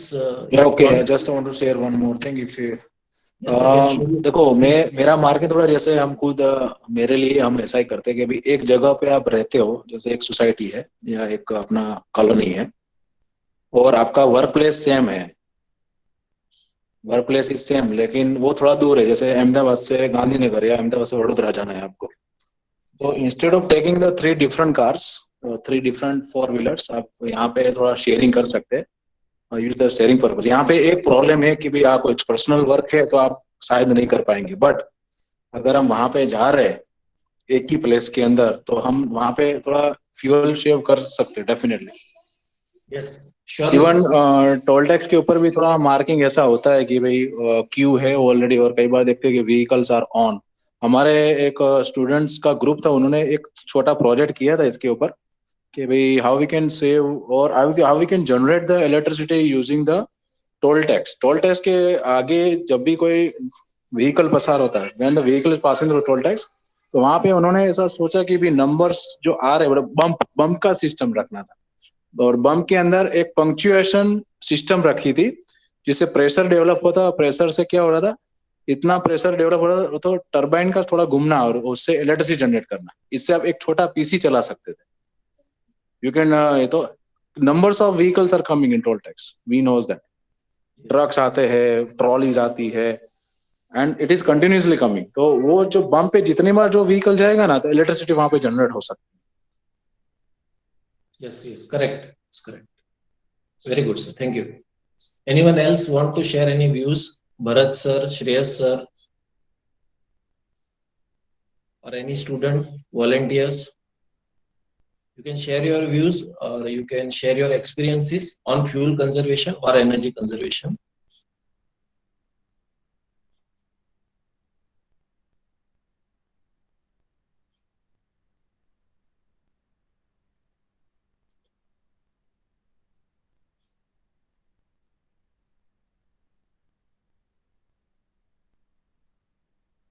कोई volunteer कुछ कहना चाहेगा, उनके कोई experience या फिर कोई suggestions?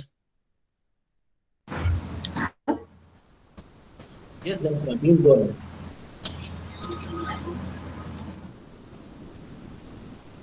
Hello. Yes, yes, you are okay. ऐसा कहा जाता है कि अगर बचपन में कोई आदत बच्चे में डाल दी जाए तो उसके साथ हमेशा रहती है। इसी सोच के साथ हमने स्पेशल कैंप में एक वर्कशॉप रखा था, PCRA, petroleum conservation research association के साथ, उनके द्वारा, जिसका फोकस पॉइंट था कि जो वहां बच्चे हैं, स्कूल स्टूडेंट्स है स्पेशली, उनको ये बात समझाई जाए। वो जो छोटी छोटी चीजें, फ्रिज थोड़ा कम खोलना या फिर फैंस ऑफ करना, ये सब चीजें उन तक पहुंचाई जाए। यस, ताकि वो अपने आप, वो जैसे बढ़ते जाए, वो सोच भी बढ़ती जाए। और एक और बात ये हो सकती है कि हम जितना कुदरत के पास जाएंगे, मतलब हम जितना नेचर में रहना सीख जाएंगे ना, अपने आप ये AC है या फिर ये गाड़ी, ये सब चीजें अपने आप छूटती जाएगी। तो ये एक बेहतर सोल्यूशन हो सकता है कि हम नेचर के साथ थोड़ा ज्यादा टाइम स्पेंड करें। Right, correct. Thank you very much. See, yes, she reminded me of one point that normally जब हम फ्रिज खोलते हैं तो हम पूरा दरवाजा खोल के चीजें लेते हैं, ठीक है। तो ये समझाया गया था कि हम जितना ज्यादा दरवाजा खोलते हैं उतना ठंडक बाहर निकल जाती है और उसको फिर से कूल होने में उतनी ज्यादा एनर्जी यूज होती है। तो अगर दरवाजा को कम खोला जाए, आधा खोला जाए, जितना जरूरत हो उतना ही खोला जाए, तो भी एक फ्यूल और एनर्जी कंजर्वेशन कर सकते हैं। Very good, thank you. Anyone else?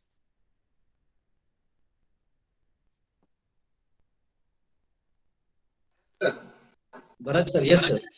Yes, sir. On Tuesday, we are going to organize a small talk on same topic. Yes. So this is our future plan with SSIP. Right. And the main speaker of again the Srivastav sir. Okay, very good, very good. Okay, thank you. Thank you very much, sir. Subhash sir, Subhash Chandra Patel sir, if you are present, if you want to share anything. Yes, sir. Father मैं पता नहीं मेरा कितनी देर पहले खत्म हो गया था। जी जी जी सर, आपका कुछ कनेक्शन एरर था इसलिए फिर हमने कंटिन्यू किया। आप सर कंटिन्यू कर सकते हैं, यू कैन कंटिन्यू। तो मेरा खत्म हुआ था। स्लाइड कहाँ पे, आखिरी स्लाइड कौन सा था मेरा? सर मैं अभी दिखा देता हूँ जी सर, जी सर।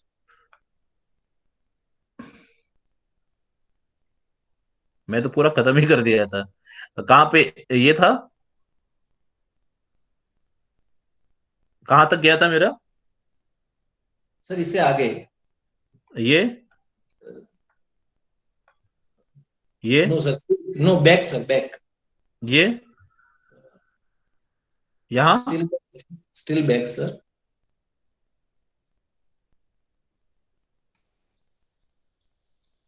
BS4 JS6 बताया था आपको? जी नहीं सर, तो थोड़ा अच्छा सा ये बताया था। चलिए कोई बात नहीं, यहाँ से स्टार्ट करता हूँ मैं। जी yes sir, you can start from here. Yes sir, no problem. I am so sorry, मैं पता ही नहीं चला मुझे कि मैं फोन आ रहा था लोगों का। मैं समझ रहा कोई मुझे परेशान कर रहा है फोन करके, मेरे ऑफिस से फोन आता रहता है। नहीं सर, वो कनेक्शन प्रॉब्लम भी रहता है कभी। No problem, you can go. तो I am so sorry, I hope. तो इंडियन एयर पॉल्यूशन के बारे में आपको मैंने बताया कि Sir, we can't see your screen. Just a minute. Let me do it again for you. The screen is visible, I think. I'm doing again. Don't worry, sir.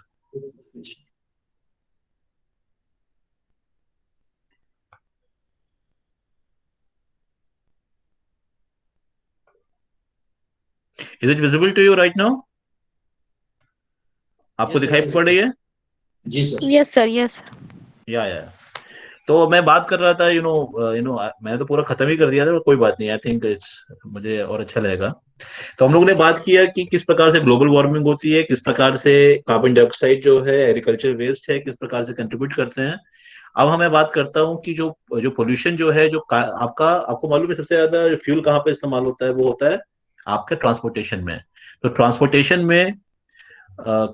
में हम लोग का अगर देखें कि हर एक आदमी at a world average of 5.3 ton पर पर्सन, हर एक आदमी जो है 5.3 ton of carbon dioxide emit कर रहा है। और ऐसा देखा गया है कि इसके करने की वजह से, मैंने अभी आपको शुरू में बताया था कि अगर हम चाहते हैं कि टेम्परेचर जो है आपका 1.5 डिग्री सेंटीग्रेड तक सिमट के रहे, it should be, if you want that the temperature of the earth stays at 1.5 degree centigrade, तो आपको एमिशंस जो है वर्ल्ड के वो आधे करने पड़ेंगे 2030 तक, और 2030 के बाद आपको जीरो एमिशन में जाना पड़ेगा। तो इसलिए क्या किया कि हमारे जून 2020 में हमारे सुप्रीम कोर्ट ने कहा कि बंद होगा BS4। सबको मालूम है, आप गाड़ियां देखते हैं पीछे लिखा रहता है ना BS4 लिखा रहता है, BS6 लिखा रहता है। क्या मतलब होता है? B का मतलब होता है भारत, S का मतलब स्टेज। तो Bharat stage 4 and Bharat stage 6, basically ये था एमिशन स्टैंडर्ड्स। एमिशन स्टैंडर्ड्स मतलब कि कोई भी गाड़ी कितना धुआं निकाल रही है। धुएं के अंदर जब भी कोई फ्यूल बर्न करता है तो क्या क्या निकलता है? कार्बन मोनोऑक्साइड निकलती है, कार्बन डाइऑक्साइड निकलती है, नॉक्स निकलती है, हाइड्रोकार्बन्स निकलते हैं। तो इनको हमने क्या किया, हमने इनको एक रेगुलेशन लिया है। रेगुलेशन मतलब हमने एक नियम बना दिया कि जो गाड़ियां इस इतने लेवल ऑफ पोल्यूशन से कम होंगी उनको BS4 कहेंगे, BS4 कंप्लायंट व्हीकल्स करेंगे। और जो BS6 के लेवल से होंगी उनको BS6 कहेंगे। कहने का मतलब है it should be lower than BS6। अब इसमें आप समझने के लिए देखिए, तो जो गाड़ियां अगर आप लिखा रहता है BS4 का मतलब ये हुआ, या BS6 का मतलब ये हुआ, अगर आप पेट्रोल की बात कर रहे हैं तो देखिए carbon monoxide, hydrocarbon plus NOx, NOx plus PM, PM मतलब पार्टिकुलेट मैटर। जब आप गाड़ी चलाते हैं, कोई आदमी बाइक चलाता है, स्कूटी चलाता है, तो जब घर पे जाता है तो मुंह साफ करता है, अगर आप रुई लेके अपना मुंह साफ करें तो उसमें काले काले पार्टिकल दिखाई पड़ेंगे, काला हो जाता है चेहरा। क्यों? कि वो जो धुएं के अंदर कार्बन के पार्टिकल्स होते हैं, इनको पार्टिकुलेट मैटर कहते हैं, जो कि माइक्रोन से लेके कई मिली 1/10 of the inches of mm तक के होते हैं। PN is called the particle number. We don't have to go into much details of that. What I'm trying to say is that similarly gasoline vehicles, मतलब petrol vehicles के लिए आप देख सकते हैं, I'm going to show a pointer right now. So you can see BS4 and BS6, and in the case of a diesel vehicle, BS4 and BS6. So in summary, you can understand that the emission that is being coming out from BS6 vehicle is half of BS4. आप देखिए, अगर आप Knox की बात करते हैं तो 0.175 या 0.30 है। तो मतलब कि जितनी भी BS6 गाड़ियां हैं, उनका एमिशन जो है वो ऑलरेडी जो आप BS4 की गाड़ी इस्तेमाल कर रही थी या कर रहे थे, उसका हाफ है। अब क्या किया है कि दूसरा चीज तो मैंने एक चीज पहले आपको बताया कि क्या हो रहा है कि जमीन में किस तरीके से जो आपका एग्रीकल्चरल वेस्ट है, किस तरीके से उनको जलाने की वजह से, आपका फ्यूल जलाने की वजह से धुआं बन रहा है। दूसरा मैंने आपको बताया जो ट्रांसपोर्टेशन सेक्टर्स है उसके अंदर एमिशन जो हो रहे हैं, उसके वजह से आपका कार्बन डाइऑक्साइड बढ़ रहा है और ग्लोबल वार्मिंग हो रही है और आपका इन्वायरमेंटल जो डैमेज हो रहा है। तीसरा मैंने आपको भी बताऊंगा कि सॉलिड वेस्ट पोल्यूशंस, जो हम लोग चीजें इस्तेमाल करते हैं उससे सॉलिड वेस्ट निकलती है। आपकी कॉलोनीज के अंदर 2 अलग अलग डब्बे होंगे, एक होगा नॉन प्लास्टिक और एक होता होगा बायो जनरेटेड। तो या फिर तो उसके अंदर क्या होता है कि जैसे ही ये जो सॉलिड वेस्ट होते हैं हमारे, इसको डिस्पोज ऑफ करने में बड़ी दिक्कत आती है, स्पेशली प्लास्टिक्स। आपको मालूम है प्लास्टिक जो होती है अगर जमीन के अंदर चली जाती है तो आपको मालूम है कि जो पानी का जो लेवल है, जो वाटर टेबल है, वो पानी जमीन के अंदर होता है। पहले क्या होता था, जब बारिश होती थी तो पानी नीचे चला जाता था और आपका जो वाटर टेबल होता था वो ऊपर आ जाता था। वाटर टेबल कैसे पता लगता है? जब आप घर में, मान लीजिए गांव में आप रहते हैं और हैंडपंप लगाते हैं तो कितने कितने मीटर नीचे आपको पानी मिलता है। अब आप देखेंगे जितने भी लोग जिनके घर में हैंडपंप लगा हुआ है, जो गांव से अपना ताल्लुक रखते हैं, अब आप देखेंगे कि उनको बोरिंग करवाने के लिए और नीचे जाना पड़ता है, पानी इतना नीचे हो गया। तो हो क्यों रहा है? कारण क्या हो रहा है कि नीचे जो प्लास्टिक वेस्ट होता है, जो बारिश होती है उसको पानी को रोक लेता है, वो नीचे जाने नहीं देता। और जब सूरज की गर्मी पड़ती है, पानी जो होता है भाप बन करके ऊपर उड़ जाता है। That's why the water table is going down. So solid waste में दिक्कत क्या है? यही सब दिक्कतें हैं। पहला तो इसके लिए क्या कर रहे हैं कि जैसे कि न्यू दिल्ली क्या कर रहा है कि 2 इंसिनरेटर प्रोजेक्ट्स बना रहा है। इंसिनरेटर का मतलब होता है जहां पे इन सॉलिड वेस्ट को जला करके पावर बनाई जाए। तो ये हो रहा है और बहुत सारी जो कंपनीज हैं जो जर्मनी से और स्विट्जरलैंड में काम करती हैं वो इंडिया में आ रही हैं और इस पर काम कर रही हैं। फिर आपको बताऊं कि हम लोग जो सरकार है, गवर्नमेंट है, इंडियन गवर्नमेंट है, he is working on renewable energy. Renewable का मतलब क्या होता है? जो कि कभी खत्म ना हो। तो वो एनर्जी कौन सी है? जैसे कि सोलर एनर्जी कभी खत्म नहीं होगी। हमारा फॉसिल फ्यूल खत्म हो जाएगा, लोग कहते हैं 80 साल में, कोई कहता है 100 साल में, कोई कहता है 200 साल में।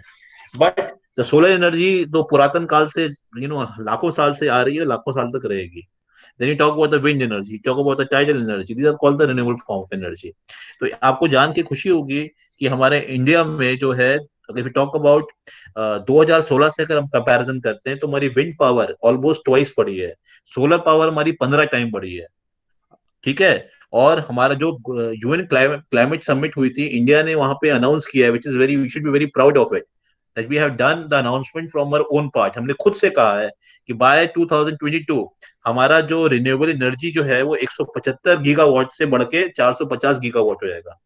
आपको मालूम होगा मेगावाट क्या होता है? मेगावाट का gigawatt, just like megabyte and gigabyte. और आपको जान के खुशी होगी कि वर्ल्ड के जो सबसे बड़े 5 सोलर पार्क्स हैं उनमें से 3 जो है वो इंडिया में, और वर्ल्ड का सेकंड लार्जेस्ट सोलर पार्क है वो है कुरनूल, आंध्र प्रदेश में। So we should be very proud of that. Then अगर हम you talk about Indian scenario, तो विंड पावर जो है वो कितना है, सोलर पावर कितना है, तो हम समझ सकते हैं कि अगर अभी हमारा 89,000 है तो 2022 तक जो टारगेट है हमारी गवर्नमेंट का वो है कि उसको ऑलमोस्ट डबल करने का। तो हर एक 3 साल के अंदर या हर एक 2 साल के अंदर ऑलमोस्ट डबल होने वाला है। और आपको मालूम होगा कि हम लोग ने अनाउंस किया है, जर्मनी ने अनाउंस किया है कि by 2030 they won't be using any fossil fuel. UK has announced by 2035 they will be not using even a drop of fossil fuel in European Union or in the UK. And India is announced by 2045 they won't be using any fossil fuel.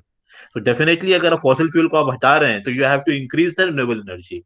So that's why we are working on a very fast rate on that. और इस पे बहुत ज्यादा काम चल रहा है.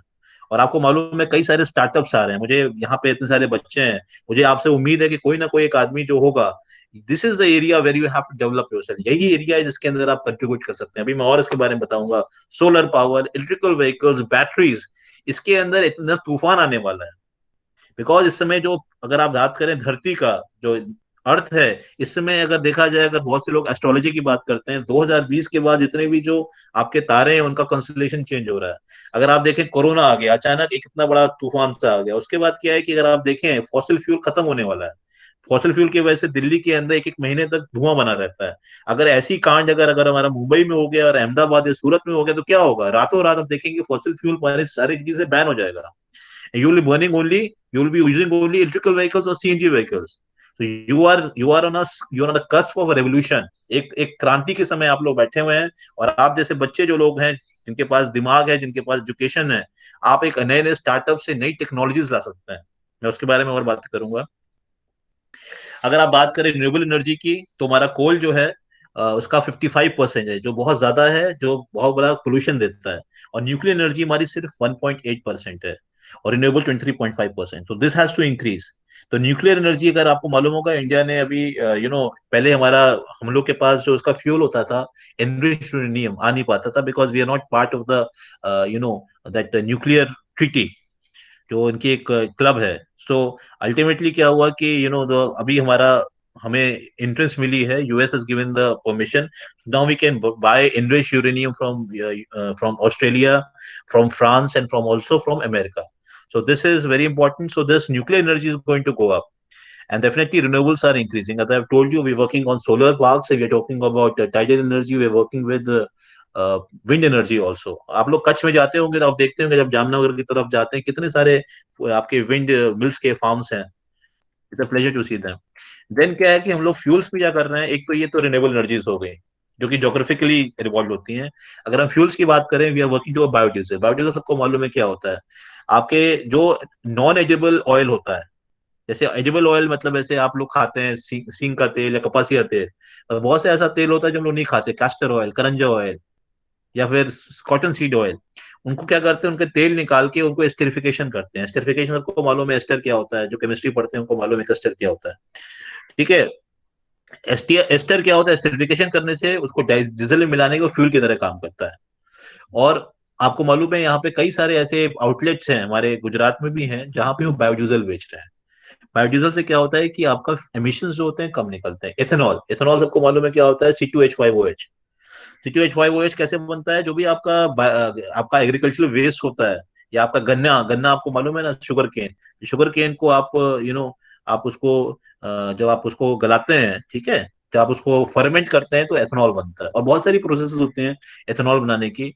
आपका कोल से भी एथेनॉल बनता है. तो एथेनॉल क्या होता है कि it is a very good fuel. इसमें एमिशंस बहुत कम होते हैं और इसका ऑक्टेन नंबर काफी हाई होता है. तो एथेनॉल को अगर आप पेट्रोल के साथ मिला के इस्तेमाल करें तो आपकी पेट्रोल की प्रॉपर्टीज ज्यादा बढ़ जाती हैं. इसलिए जहां पे भी आपको मालूम होगा, अगर कोई आदमी कहते हैं कार रेसिंग देखता हो, Formula 1 कार्स, तो Formula 1 कार्स में जो उनका पेट्रोल होता है स्पेशल पेट्रोल होता है, जिसके अंदर बहुत ज्यादा एथेनॉल बना होता है. ठीक है. फिर कंप्रेस बायोगैस. आपको मालूम है सीएनजी क्या होती है? सीएनजी मतलब कंप्रेस नेचुरल गैस. आपने सीएनजी गाड़ी देखी हो कि पीछे बहुत बड़ा सिलेंडर एक व्हाइट कलर का लगा रहता है, उसके अंदर नेचुरल गैस को जो आप कंप्रेस करते हैं तो उसे क्या कहते हैं? Compress natural gas. उसी प्रकार से अगर आप गैस को बना रहे हैं बायोफ्यूल से या बायो वेस्ट से बना रहे हैं और उसको कंप्रेस कहते हैं, उसे कंप्रेस बायोगैस बनाते हैं. अभी आपको जान के खुशी होगी कि हमारे जितनी ऑयल कंपनीज हैं, उन्होंने एक प्रोजेक्ट लॉन्च किया है, इसे सतत कहते हैं, सतत. उसमें हम क्या कर रहे हैं कि जितने भी रेडी वाले हैं ना, जो बर्गर बनाते हैं या फिर चाउमीन बनाते हैं या कुछ बनाते हैं, तो जो ऑयल जब उनका खराब हो जाता है, जल के गाढ़ा हो जाता है, उसको फेंकते हैं. तो we are saying don't throw the oil, you sell it to us. हमें आप 23 रुपया 25 रुपया में आप बेच दीजिए. उससे हम लोग क्या बना रहे हैं? हम लोग कंप्रेस बायोगैस बना रहे हैं, जो कि आपका चूल्हे में गैस की तरह इस्तेमाल हो सकती है और बिजली बनाने के लिए काम हो रही है. इसमें बहुत बड़ा हम लोगों ने प्रयास किया है और हम लोग बहुत सारे जगह पे सेमिनार कर रहे हैं. वी आर, और इनफैक्ट हम लोग सब्सिडी भी दे रहे हैं ऐसी कंपनीज को जो कि इस तरीके से सड़े हुए कच्चे तेल को, जो बेकार तेल, फेंका हुआ तेल होता है, उससे वो लोग गैस बना रहे हैं. So we are working on this. Hello sir. Then yes please. Sir LPG biogas में आता है? नहीं, एलपीजी जो होता है वो कच्चे तेल से बनता है, जो नीचे निकलता है ना फॉसिल फ्यूल, उससे बनता है। जब आप किसी क्रूड ऑयल को आप फ्रैक्शनल डिस्टिलेशन करते हैं तो उसमें अलग अलग लेवल पे अलग अलग चीजें निकलती हैं, ठीक है ना। तो उसमें क्या होता है, सबसे पहले क्या निकलता है, मीथेन निकलता है। उसके बाद निकलता है एलपीजी। एलपीजी मतलब उसके अंदर इथेन होता है और ब्यूटेन मिला रहता है।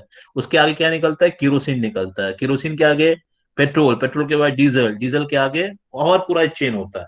तो LPG is derived from crude oil, जो आपका कच्चा तेल जमीन से निकलता है। और जो इथेनॉल होता है वो आपका जो फसल में हरी हरी चीजें जो भी कटती हैं, जैसे कि आपका शुगर केन हो गया, मतलब गन्ना हो गया, या फिर और भी फसल के जैसे कि आपका गेहूं है, ये सब जो होता है इससे बनता है। ठीक है जी। Okay, thank you sir. Yeah, thank you for asking question. I would like more questions to come. I think ताकि मुझे ये नहीं लगे कि मैं आपको लोरी सुना रहा हूँ, आप सो रहे हैं। मुझे लगेगा कि आप लोग जाग रहे हैं, और दूसरा ये आपको इंटरेस्ट आ रहा है। अब दूसरा देखिए, इंडियन सिनेरियो में इस समय क्या है कि रिन्यूएबल पावर जो है, अगर आप 2014 या 15 से देखें, 2020 तक देखें, तो आपका 17 से 21% बढ़ा है, लेकिन ज्यादा नहीं है, और बढ़ना है इसके अंदर। और बायोमास देखिए, सोलर देखिए, सब बढ़े हैं इस समय, but we are working on this. अब आपको मालूम है कि एक तो हमने बात किया कि लैंड में किस तरीके से पोल्यूशन हो रहा है, फिर हमने बात किया कि ऑटोमोबाइल्स के पोल्यूशन हो रहा है, अब तीसरा पोल्यूशन है वाटर पोल्यूशन। आपको मालूम है हमारी जो माता गंगा नदी है, सबसे पवित्र नदी है, उसके अंदर इतने कंपनियां अपना कूड़ा फेंकते थे कि वो काली पड़ गई थी। अगर आप कभी आपको जाने का मौका मिले हरिद्वार या बनारस, तो आपको दिखाई पड़ता था पानी काला देखोगे ऐसा। तो इसके लिए नमामि गंगा प्रोजेक्ट हमारी सरकार ने किया। इसके अंदर हम लोग जहां जहां से गंगा निकलती है, जैसे उत्तराखंड से, उत्तर प्रदेश, बिहार, झारखंड, वेस्ट बंगाल, सब जगह पे उसकी सफाई की जा रही है। और अब आप जाएंगे तो आपको बहुत अच्छा लगेगा अगर आप वहां पे बोटिंग करें। मैं तो जाता रहता हूँ। तो यू विल फील कि जैसे कि हमारा साबरमती आप देख लीजिए अहमदाबाद में, कितना साफ लगता है, उसके अंदर बोटिंग कीजिए, आप रिवर फ्रंट में जाइए, यू फील जॉयफुल। और पहले क्या था, तो ये हमारे गवर्नमेंट इस पे भी काम कर रहा है। फिर हम लोग स्वच्छता भारत अभियान पे काम कर रहे हैं, जिसमें हम लोग टॉयलेट्स का आपको मालूम ही है, हम लोग उस पे कई सारे टॉयलेट्स बन रहे हैं, उसके ऊपर पूरा गवर्नमेंट की पॉलिसी है, सपोर्ट कर रही है। साथ में हम लोग एक दिन हम लोग स्वच्छता भारत अभियान करते हैं, जिसमें हम लोग घर में या बाहर सफाई करते हैं। तो this is also part of that. तो अब मैं फिर आपको छोटा सा, अब मेरा प्रेजेंटेशन खत्म होने वाला है, फिर हम लोग सिर्फ सवाल जवाब भी करेंगे। अब नई नई गाड़ी, आपको मालूम भविष्य जो है वो इलेक्ट्रिकल व्हीकल्स का है, क्योंकि जितनी भी आपकी कच्चे तेल से चलने वाली व्हीकल्स है, सब धुआं निकालती हैं। और मैंने आपको बताया कि धुआं जो है जिस हिसाब से चल रहा है, कि जितनी गाड़ियां हैं धुएं वाली, सब बंद होने वाली हैं। गवर्नमेंट तो चाहती है अभी बंद करने, पर हमारे पास ऐसे मैन्युफैक्चर नहीं है जो इलेक्ट्रिकल व्हीकल्स बनाए। आपको जान के खुशी होगी कि टाटा ने बनाना शुरू कर दिया, MG Motors they have come with EV vehicles, Mahindra has come with EV vehicle, Tesla, आपको मालूम होगा टेस्ला, उसने अपना प्लांट खोलने वाली है यहाँ पे। टोयोटा इज कमिंग विद प्रायस ओवर देयर। दो चीजें, हाइब्रिड व्हीकल्स आती हैं और दूसरी आती है EV vehicles. Toyota is coming, Suzuki ने अपना प्लांट खोलना शुरू कर दिया है। तो भविष्य जो है वो इलेक्ट्रिकल व्हीकल का है। पर इलेक्ट्रिकल व्हीकल में सबसे बड़ी दिक्कत क्या है, इंडिया जो है इस समय 7वें नंबर पे है। इलेक्ट्रिकल व्हीकल में सबसे बड़ी दिक्कत क्या होती है कि आपने बिजली उसमें लगाई। आपको मालूम है इंडियन ऑयल भी कई सारे चार्जिंग स्टेशन, ये चार्जिंग स्टेशन में गाड़ी लगी हुई है, खोल रहा है। जितने हमारे पेट्रोल पंप है वहां पे चार्जिंग स्टेशन रहेगा, आप अपनी गाड़ी लेके आ सकते हैं, उसको चार्ज कर सकते हैं।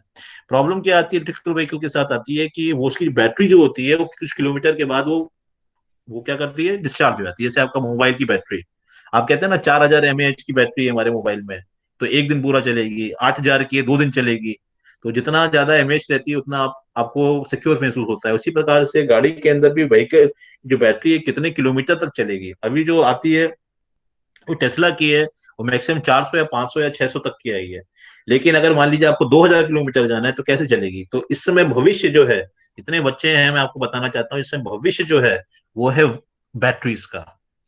ऐसी बैटरीज अगर आप पैदा कर दें जो 1000 किलोमीटर चले, तो आपका जो इनोवेशन है, जो आपकी कंपनी है, वो रातों रात जो है वो आसमान छू जाएगी। ठीक है। और आजकल बच्चे इतने अच्छा काम कर रहे हैं, नए नए स्टार्टअप, नई नई टेक्नोलॉजी लेके आ रहे हैं। अभी मैं देख रहा था व्हाइट हैट जूनियर का एडवर्टाइजमेंट आता है, वो एक में क्या $50 मिलियन में खरीदा है गूगल ने। सिंपल सा वो कोडिंग सिखाते हैं। कहने का मतलब है इसमें भविष्य जो है वो इन्हीं टेक्नोलॉजीज का है, रिन्यूएबल टेक्नोलॉजीज का, बैटरीज का भविष्य है, सोलर सेल्स का भविष्य है। तो सोलर टेक्नोलॉजी जो आपके सोलर सेल्स हैं, किस प्रकार से उनकी प्रोडक्टिविटी बढ़ जाए, कैसे लो टेम्परेचर में भी वो पावर दें।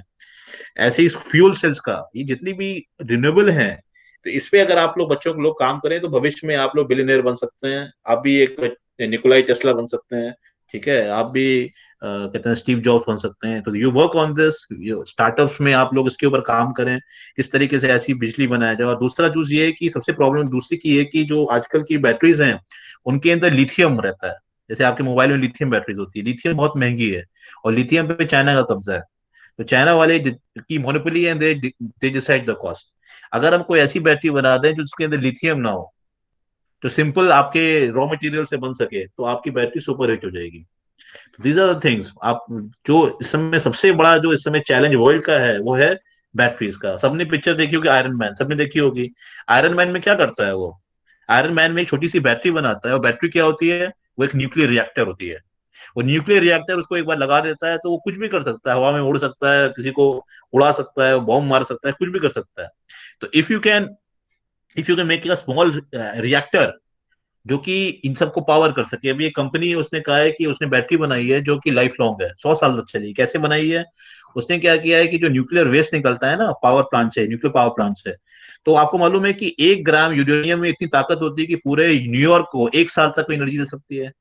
तो अगर ये न्यूक्लियर वेस्ट उसको डंप करते हैं जमीन के अंदर, आपका तारापुर में है, बहुत जगह पे आपका जो न्यूक्लियर पावर प्लांट है, ककरापारा है, तारापुर है, तो ये जो न्यूक्लियर वेस्ट होता है ये काफी रेडियो एक्टिव होता है। तो इसको आप जमीन में डंप करने के लिए कहते हैं कि हमको दे दीजिए, उससे बैटरी बनाएंगे। और बैटरी जो है वो एक बार आपने अगर लगा दिया गाड़ी के अंदर तो 100 साल चलेगी। दैट मीन्स आपकी लाइफ टाइम तो निकल ही जाएगी।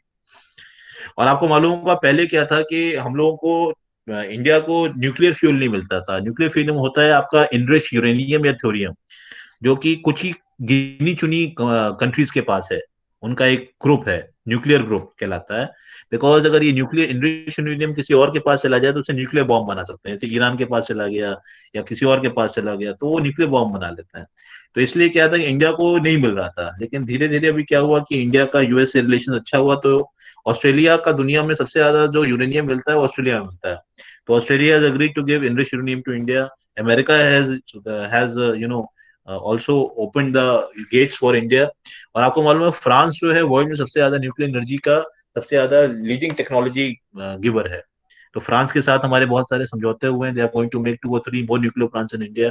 तो भविष्य में जो हमारे जो सोलर पावर प्लांट्स हैं, सोलर नहीं मतलब हमारे जो कोल बेस्ड पावर प्लांट्स हैं, जो कि इससे बहुत धुआं निकलता है, सब खत्म हो जाएंगे। आपको मालूम होगा चाइना के अंदर कोई भी पावर प्लांट जो है वो कोल बेस्ड नहीं है। They all shifted to other type of power plants, because coal की वजह से कार्बन डाइऑक्साइड निकलती है।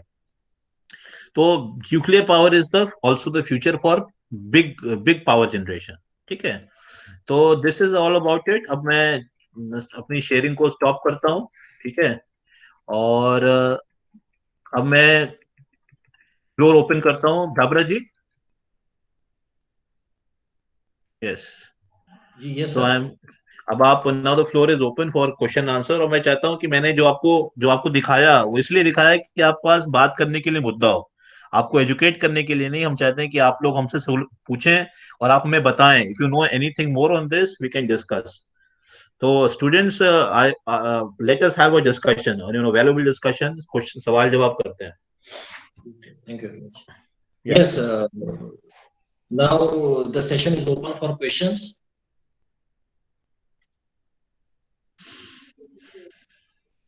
Yes, anyone want to ask any questions? चलिए सर, मैं ही सबसे पहला क्वेश्चन पूछता हूँ। चलिए ठीक है, अच्छी बात है, बताएं। ट्रैफिक सिग्नल पे सर अगर वेटिंग टाइम 30 सेकंड से ज्यादा है तो क्या गाड़ी बंद कर देनी चाहिए? What is your opinion sir? हाँ, ऐसा है कि क्या होता है कि जब यहाँ पे कोई भी गाड़ी जो होती है जब स्टार्ट होती है उसमें धुआं ज्यादा निकलता है, आपको मालूम है ना। Right sir. जी तो सर। और लेकिन क्या होता है कि इसलिए अगर अगर 30 सेकंड से कम है तो क्या होगा, जितना आप धुआं बचाएंगे उससे ज्यादा आप निकाल देंगे। बिकॉज गाड़ी के स्टार्टिंग के समय बिकॉज इंजन ठंडा होता है और शुरुआत में जो गाड़ी का जो फ्यूल होता है उतना एफिशिएंटली बर्न नहीं करता। तो इसलिए क्या होता है कि शुरुआत में धुआं ज्यादा निकलता है। इसलिए हम लोगों ने एक थंब रूल बना रखा है कि अगर 30 सेकंड से ज्यादा आपके पास सिग्नल पे टाइम है तब आप गाड़ी को ऑफ कीजिए। तो इन दैट केस आप लोग कार्बन डाइऑक्साइड कम निकालेंगे। कहने का मतलब है एमिशन कम होगा। If it is less than 30 seconds then you will be not be saving it, in fact you will be increasing the emissions. Thank you very much sir. Welcome. But हमारे sir भी तो हाँ बोले। Flu का waste होगा ना थोड़ा? हाँ क्या? फ्लू का वेस्ट होगा ना ज्यादा तो? नहीं तो मैं एक्चुअली क्या होता है कि जब शुरुआत में गाड़ी आप स्टार्ट करते हैं तो फ्यूल ज्यादा जलता है गाड़ी को स्टार्ट करने के लिए। अगर आप गाड़ी कभी स्टार्ट करें और पीछे खड़े हो जाएं तो आपको दिखाई पड़ेगा जब गाड़ी स्टार्ट होती है धुआं ज्यादा निकलता है कि नहीं निकलता है शुरुआत में। उसके बाद कम हो जाता है क्योंकि उस समय फ्यूल ज्यादा बर्न होता है स्टार्टिंग के समय।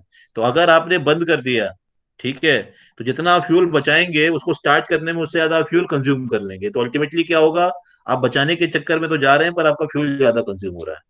So it is not, it is set that if it is 30 second से ज्यादा है तभी आप गाड़ी को ऑफ करें। Okay sir. Yes, और any कोई more बच्चा? questions?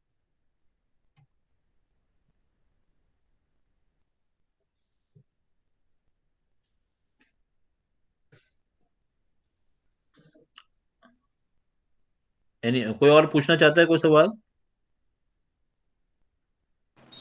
Hello sir. हाँ बोले। अपना नाम भी बताते हैं और कौन सी यूनिवर्सिटी से बताते हैं, कौन से कॉलेज से हैं।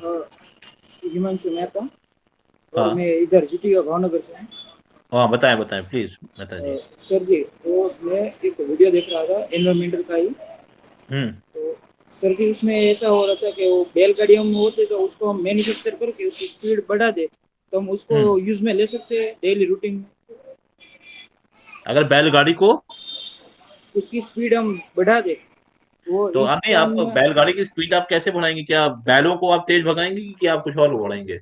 नहीं सर, अंदर वो मैन्युफैक्चरिंग होता है ना, जो अंदर जो मैं अभी उत्तरायण गई ना, हाँ। तो तभी वो चरखे वाले के पास गया था। वो जो थोड़ा सा वो घुमाता था तो और उसकी स्पीड ज्यादा बढ़ जाती थी। वो जो रील उसको बिटना, मैं सर अच्छा अच्छा गुजराती अच्छा। में बोलूँ सर हाल से। अच्छा मैं समझ में आ गया। कहने का मतलब है जैसे आपकी गियर, आपकी बाइसिकल होती है ना उसमें गियर लग जाता है, तो वही हाँ गाड़ी सर होती है इसको। 3-4 गियर में अलग अलग स्पीड से भागती है। स्पोर्ट्स बाइक, स्पोर्ट्स साइकिल ना। हाँ सर। तो वैसे ही आप कर सकते हैं उसके अंदर। अगर आपका आपका जो गियर अरेंजमेंट आपका जो गाड़ी जो बैलगाड़ी में है, अगर आप उसको लगा दें तो आप कम एफर्ट्स के अंदर, ठीक है, आप ज्यादा स्पीड पा सकते हैं। हो सकता है, बिल्कुल हो सकता है। तो सर जी उसमें और एक दिक्कत आ रही है। क्या? तो सर उसमें ब्रेक हम कैसे लगाएंगे? तो उससे ज़्यादा स्पीड होगी तो हम ब्रेक को लगाने में बहुत देर लगेगी। ब्रेक लगाने, अब पहले आप बैलगाड़ी चलाएंगे, इससे बैल से चलाएंगे ना, हाँ सर। तो बैल को ही आपको ब्रेक लगाना पड़ेगा। बैल ही रुकेगा तब गाड़ी आपकी रुकेगी। दूसरा चीज, एक और तरीका है उसके अंदर ब्रेक लगाने का, कि जो आपका व्हील है, व्हील जो हाँ है ना, वहां पे आप एक, जैसे कि आपकी गाड़ी के अंदर ड्रम ब्रेक होता है, वैसे ही आप उसके अंदर एक सिस्टम लगा सकते हैं। जैसे आप उसको खींचेंगे तो जो व्हील का फ्रिक्शन है बढ़ जाएगा, गाड़ी में ऐसे लगा हाँ रहता है, और आपकी गाड़ी जो है, आपके बैलगाड़ी आसानी से रुक जाएगी। हाँ सर। ड्रम ड्रम ब्रेक देखा है ना आपने? ड्रम ब्रेक, हाँ सर। जैसे गाड़ी, पुरानी गाड़ी में होता था ड्रम ब्रेक, वैसे ही क्या होता है उसके अंदर आप सिस्टम लगा दीजिए, आपकी जो बैलगाड़ी है वो रुक जाएगी, जल्दी रुकेगी। उसमें बैल को ज्यादा तकलीफ नहीं होगी। ठीक है, थैंक यू बहुत कुछ सर। कर सकते हैं आप। लेकिन आपका बहुत बढ़िया, आई थिंक आपका बहुत ही अच्छा एक आइडिया है, बहुत ही अच्छी बात आपने की। क्योंकि बैलगाड़ी को अगर हम लोग क्यों जलाएं फ्यूल को, अगर हम लोग घर में बैलगाड़ी इस्तेमाल कर सकते हैं बैलों से। एक तो ये है कि हमारा कोई नुकसान नहीं होता, ठीक है। बैल जो होते हैं उनका हर चीज काम आता है, जैसे कि उनका गोबर भी काम आता है, ठीक है। अगर बैल होंगे तो गाय भी होगी, तो हर प्रकार से फायदा रहेगा। तो आई थिंक गांव में ये बहुत अच्छा प्रोजेक्ट आपका बन सकता है, एक नया टाइप का बैलगाड़ी जिसके अंदर स्पीड भी ज्यादा हो और उसे रोकने में भी दिक्कत ना हो। बहुत बढ़िया आपका सोल्यूशन, बहुत एक आइडिया है। Thank you sir. वेलकम। अगला सवाल। आप किसी भी भाषा में बोले, मैं समझ जाऊंगा, आप प्लीज घबराइए मत। आपको हिम्मत दिखानी पड़ेगी तभी आप कुछ कर पाएंगे लाइफ में। हिम्मत के बिना आदमी नया खोज नहीं कर पाता।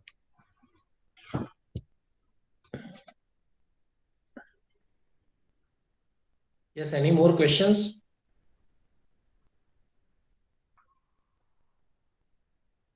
Okay, I think, sir, there are no more questions. Okay. So Yes, sir. We can end this session. I am very much thankful to Dr. Rajiv Srivastava sir for sparing his valuable time and guiding us. Sir आपका बहुत अच्छा presentation था, आपको खूब खूब धन्यवाद। आपको, Indian oil को, पीसीआरए को और national service scheme Gujarat technological university की तरफ से मैं सारे प्रोग्राम ऑफिसर्स और वॉलंटियर्स का भी खूब खूब धन्यवाद देता हूँ। Thank you very much sir. Sir मैं चाहूंगा एक आपसे रिक्वेस्ट चाहूंगा कि इसका रिकॉर्डिंग मुझे आप दे दीजिएगा, ठीक है सर? Yes surely. और जो कॉलेजेस के जो भी नाम है जिन्होंने पार्टिसिपेट किया है उनकी लिस्ट आप दे दीजिएगा मुझे, ठीक है, ताकि मैं जमा कर सकूं अपने ऑफिस में। और मुझे पता नहीं, बच्चों को आप 2-3 बच्चों से फीडबैक पूछिए जरा, क्या उनको कैसा लगा, बिकॉज आई डोंट नो कि मैं तो बोलता जा रहा था एक तरफ से, बच्चों के सवाल नहीं आए तो मुझे। We will take the feedback and share with you. Okay, thank you so much. Thank you so much. Thank you very much sir. Hello sir. हाँ बोलिए चिराग जी बताइए। हॉट व्हील्स का सर, अभी तो जो आत्मनिर्भर भारत का वो है ना, मोदी जी ने जो कहा है वो, हाँ, तो उसके अंदर जो अभी तो टॉय मेकिंग का कुछ है, तो उसके अंदर वो हॉट व्हील जो अभी तो यूएस पर मैन्युफैक्चर्ड है ना, तो वो अभी उसकी प्रॉफिट तो चाइना को मिलती है, तो वैसी same to same hot wheels, लेकिन इधर इंडिया में कोई दूसरी कंपनी उसको मैन्युफैक्चरेट करेगी तो मेड इन इंडिया उसका हो सकता है ना? बिल्कुल। तो सर उसमें प्रॉफिट कैसा रहता है? उसके अंदर प्रॉफिट डेफिनेटली डिपेंड करेगा कि कितने वॉल्यूम में आप बना रहे हैं। वॉल्यूम मतलब कितना आप नंबर बना रहे हैं, जितना आप वॉल्यूम ज्यादा आपका बढ़ेगा, ठीक है, उतना ज्यादा आपका जो प्रॉफिट है बढ़ता जाएगा। शुरू मतलब कम, आप समझ गए ना मेरी बात को, मैं क्या बोल रहा हूँ? हाँ सर। तो उसमें कितना आपका प्रोडक्शन कैपेसिटी कितना है, कितना आपका सेल्स हो रहा है। अगर सेल्स आपका ज्यादा होगा तो शुरुआत में जो आपको कोई भी आप नई चीज बनाते हैं तो उसका एक कर्व होता है। उस कर्व में क्या होता है कि पहले धीरे धीरे क्या प्रॉफिट जो होता है पहले ब्रेक इवन पे चलता है। ब्रेक इवन मतलब कि जितना आप पैसा लगा रहे हैं उतना आपको मिलेगा वापस। और उसके बाद जैसे जैसे कि आपका टाइम निकलता जाता है वो चीज जो होती है ज्यादा डिमांड में आती है तो आपका प्रॉफिट राइज करना शुरू हो जाता है। तो उसे एक्सपोनेंशियल कर्व कहते हैं, reverse exponential curve. Doctor Alpesh ji इसके बारे में बताएंगे आपको कि कोई भी इनोवेशन होता है तो उसकी लाइफ होती है, गेस्टेशन पीरियड कहते हैं। गेस्टेशन मतलब जिस प्रकार से बच्चा 9 महीने पेट में रहता है उसके बाद निकलता है, उसी प्रकार से कोई भी आप प्रोडक्ट निकालेंगे तो वो कुछ समय लगता है उसको मार्केट के अंदर उसकी डिमांड बनने में। तब तक क्या होता है कि आपको ऐसी प्लानिंग करनी पड़ेगी कि वो ब्रेक इवन मतलब जितना आप पैसा लगाए उतना आपको मिल जाए। उसके बाद धीरे धीरे उसकी मार्केट बढ़ेगी तो वो क्या होता है आपको पैसा देना शुरू कर देता है, ठीक है। तो आपको घबराना नहीं चाहिए। और सरकार जो है बहुत सारे आपको फंड्स दे रही है स्टार्टअप प्रोग्राम्स में आपको सस्टेन करने के लिए। अगर आपके पास प्रोजेक्ट है और आपके पास पूरा प्रोजेक्ट प्रपोजल है, कितना पैसा लगेगा, क्या चीज लगेगी, कितना आपको फायदा होगा, उसका पर ईयर कितना ग्रोथ होगा, तो आपको सरकार जो है आपको पूरा सपोर्ट करेगी। और मेरे ख्याल डॉक्टर अल्पेश भी शायद इसके बारे में जानते ही होंगे। Yes sir, SSIP student startup and innovation policy हर एक कॉलेज में चल रही है। उसके अंतर्गत स्टूडेंट्स को काफी फंड दिया जाता है। You can present your project there and take the funds and go ahead with your idea. Yes. आपको जान के खुशी होगी कि मेरे पास 3 पेटेंट्स हैं, ठीक है। तो मैं इसलिए मुझे जो बच्चे जो नया नया काम करना चाहते हैं, नए नए स्टार्टअप्स करना चाहते हैं, मैं उनको बहुत लाइक करता हूं और उनके सवाल आते हैं तो आई फील वेरी हैप्पी कि बिकॉज आपके बदौलत ही देश आगे बढ़ेगा। You are the person who are the future of our technology as well as our country. और कोई So we should reduce the use of ACs, right or not? Yes. AC हमको इसलिए कम करना चाहिए क्योंकि एसी में क्या होता है कि वी आर यूजिंग इलेक्ट्रिसिटी, बिजली को अब हम क्या कर रहे हैं, एक हीट पैदा करने या हीट कम करने के लिए इस्तेमाल कर रहे हैं। तो it is it is called a negative use of energy. एक बिजली को बनाने के लिए आपके बिजली पावर प्लांट जो होती है उसका जो जो आप फ्यूल जलाते हैं उसका 10% जो होता है वो बिजली बनता है, अगर कोल की बात करें आप, ठीक है। अल्पेश जी मुझे आप करेक्ट कीजिएगा, मैक्सिमम शायद अभी जो सुपर क्रिटिकल पावर प्लांट होते हैं उनकी शायद मेरे ख्याल से मैक्सिमम 18 या 22 के आसपास आती है। तो आप सोचिए कोल को आप जलाते हैं, उससे आप 22% जो बस बिजली निकाल पाते हैं, और बिजली को अल्टीमेटली आप फिर से गर्म करने के लिए या ठंडा करने के लिए इस्तेमाल करते हैं. Now you again sending it back into coal form, you are wasting it.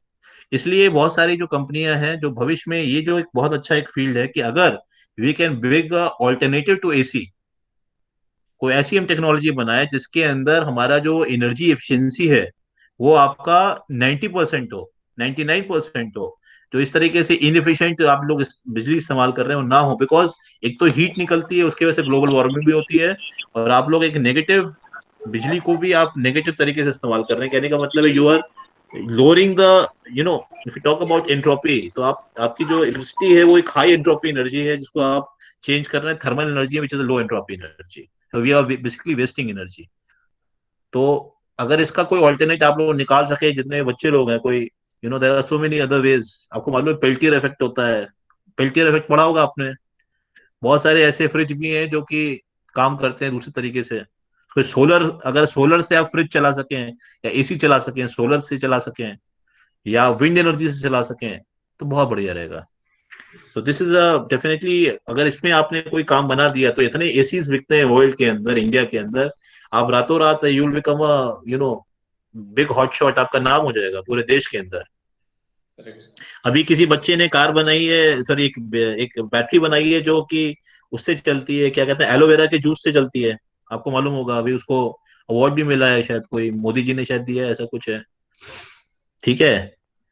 तो मैं तो कह रहा हूँ, आप, और पहले क्या था कि हम लोगों को इन्फॉर्मेशन नहीं मिल पाता था बिकॉज सारा इन्फॉर्मेशन किसी लाइब्रेरीज में, किताबों में बंद होता था. इस समय आपके सामने इंटरनेट खोलिए, you can find information from Stanford to Michigan to the MIT. Everything is there in your laptop. You can talk to those professors. You can get all the presentations. You will get the research papers. Every damn thing you can get. तो I think आपके पास वो आप समय में है कि आप कुछ भी कर सकते हैं. Correct. Any other question?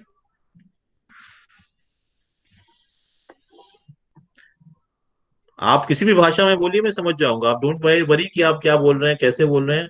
कोई भी चीज हो आप बात कर सकते हैं मुझसे. ये मत शर्माइए कि बुरा मानेंगे. हाँ बताएं, कौन बोल रहे हैं? चिराग जी? हाँ सर. हाँ, या बोलिए. जैसे हमारी शिप है वो हमारे, तो हेलो, हमारी जो शिप है वो पूरे के बीच, समुद्र के बीच में, और हमारा फ्यूल है वो शायद खत्म हो गया. हाँ, तो उसको कोई सोलर एनर्जी से हम किनारे पे ले जा सके, वैसी भी कोई शिप बन सकती है. क्या चीज क्या चीज क्या चीज फिर से? जो हमारा शिप है वो समुद्र के बीचों बीच है अभी, और वो सीप? फ्यूल है वो सीप? खत्म हो गया. हाँ शिप, हाँ हाँ हाँ. फ्यूल अच्छा. खत्म हो जाए तो उसको हाँ. सोलर एनर्जी से चला सकते हैं.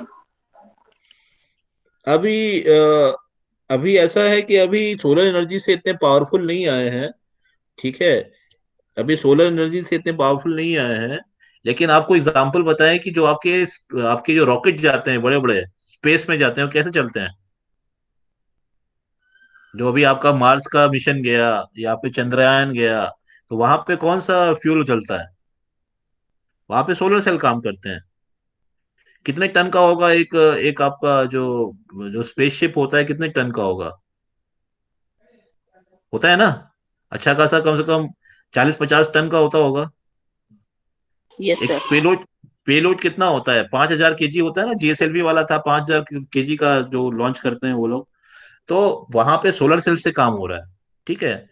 तो अब एक और चीज है, कह रहे हैं कि अगर मान लीजिए कि वो शिप जो है रास्ते में बंद हो जाता है, तो आजकल जो है न्यूक्लियर पावर्ड सबमरीन है, आपको मालूम है ना. Nuclear yes sir. पावर्ड आपके एनएसएस विराट है, वो न्यूक्लियर पावर से चलता है. तो भविष्य में क्या होगा कि फ्यूल खत्म हो जाए कोई फर्क नहीं पड़ता, पर न्यूक्लियर पावर खत्म नहीं होती. मैंने आपको बताया 1 ग्राम से आप पूरे साल भर तक शिप चला दें, कोई फर्क नहीं पड़ने वाला. तो भविष्य जो है वो न्यूक्लियर पावर का है. इंडिया के पास तो न्यूक्लियर पावर में ख्याल से दो दो आपके शिप्स हैं. एनएसएस विराट है और एक और आया, उसको क्या कहते हैं, एक पूरा, I don't remember the exact name. जो है, आपको मालूम है ना, एनएसएस विराट जो पानी के अंदर तैरता हुआ पूरा एक शहर है, वो पूरा एक शहर के समान रहता है. उसके अंदर 150 एयरक्राफ्ट उसमें खड़े हो जाते हैं. ठीक है, तो न्यूक्लियर पावर से चल सकता है वो। और सोलर पावर अभी हमारी डेवलप नहीं हो पाई है कि इतना पावरफुल। हमारी जो सोलर की गाड़ियां होती है मैक्सिमम 60 किलोमीटर प्रति घंटा तक चल पाती हैं। अगर आप चाहते हैं कि वो 60 घंटा से ज्यादा तेज चलें, तो अभी वो टेक्नोलॉजी हमारे अंदर नहीं पैदा हुई है। वो टेक्नोलॉजी आएगी लेकिन बाद में आएगी, अभी नहीं आई है। बिकॉज क्या होता है कि अगर आप लोग इंजीनियरिंग स्टूडेंट, आपको मालूम होगा कि जो कार्नोट एनर्जी होती है डिपेंड करती है टेम्परेचर डिफरेंस पे, 1 - T1/T2। जहाँ पे T1 आपका होता है आपका सिंक, और T2 होता है रिजर्वॉयर का टेम्परेचर। तो अगर इसके ऊपर डिपेंड करती है, तो सोलर एनर्जी में क्या होता है कि जो आपका रिजर्वॉयर मतलब टेम्परेचर जो होता है सूरज का, वो 40-50 डिग्री तक रहता है। ठीक है। अच्छा, लेकिन एक और तरीका ये भी है कि अगर आप चाहें तो, एक क्या है कि हमारे यहाँ जो सोलर पावर पार्क्स बन रहे हैं उसमें क्या करते हैं कि जो सोलर जो आपका पैराबोलिक टाइप ऑफ ट्रफ्स होते हैं, जहाँ पे सौर ऊर्जा से क्या करते हैं कि वो लोग पावर प्लांट चला रहे हैं, जैसे आपके यहाँ पे भी हैं। तो उसको, उसमें एक थर्मिक फ्लूइड जाता है, वो एक गर्म करता है किसी ऑयल को। ऑयल जो है टरबाइन को चलाता है। तो बहुत सारी चीजें हैं। लेकिन अभी फिलहाल जो आपने कहा कि अगर कोई शिप भी रास्ते में फंस जाए, तो उसको सोलर तरीके से अभी उतना टेक्नोलॉजी अभी नहीं है, लेकिन आ जाएगी। क्योंकि काफी भारी होता है शिप। कार कार तो खींच के आ सकती है, लेकिन शिप बहुत भारी होता है। तो वो सब रहता है। और उनके पास क्या होता है कि जब भी शिप की बात करें, अगर उनका फ्यूल बंद हो जाता है, तो उनके पास क्या होता है, टोइंग शिप्स होते हैं। टोइंग शिप्स मतलब दूसरे शिप आके उनको खींच के ले जाते हैं। जैसे आपकी गाड़ी खराब हो गई तो दूसरी गाड़ी आपको खींच के ले जाती है, वैसे उनके पास रहता है। या तो नहीं उनको। सर, ये तो नहीं। हम्म। हेलो।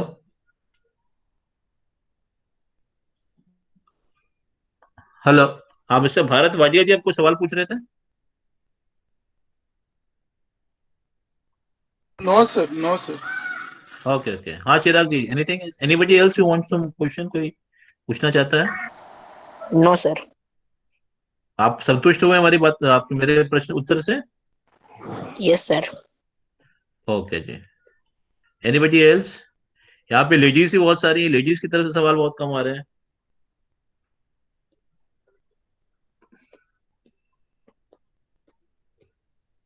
Okay,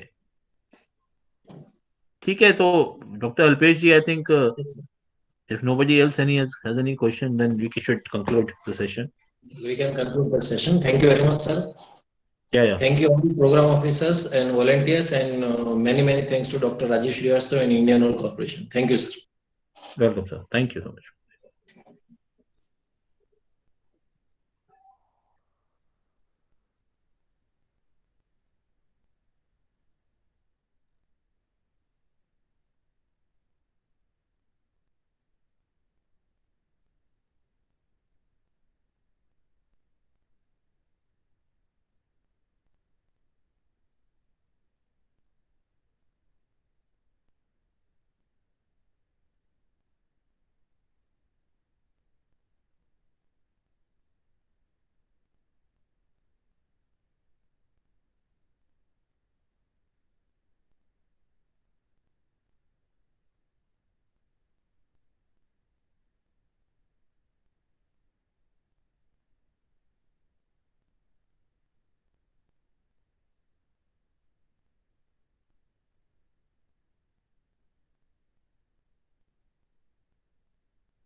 Sir,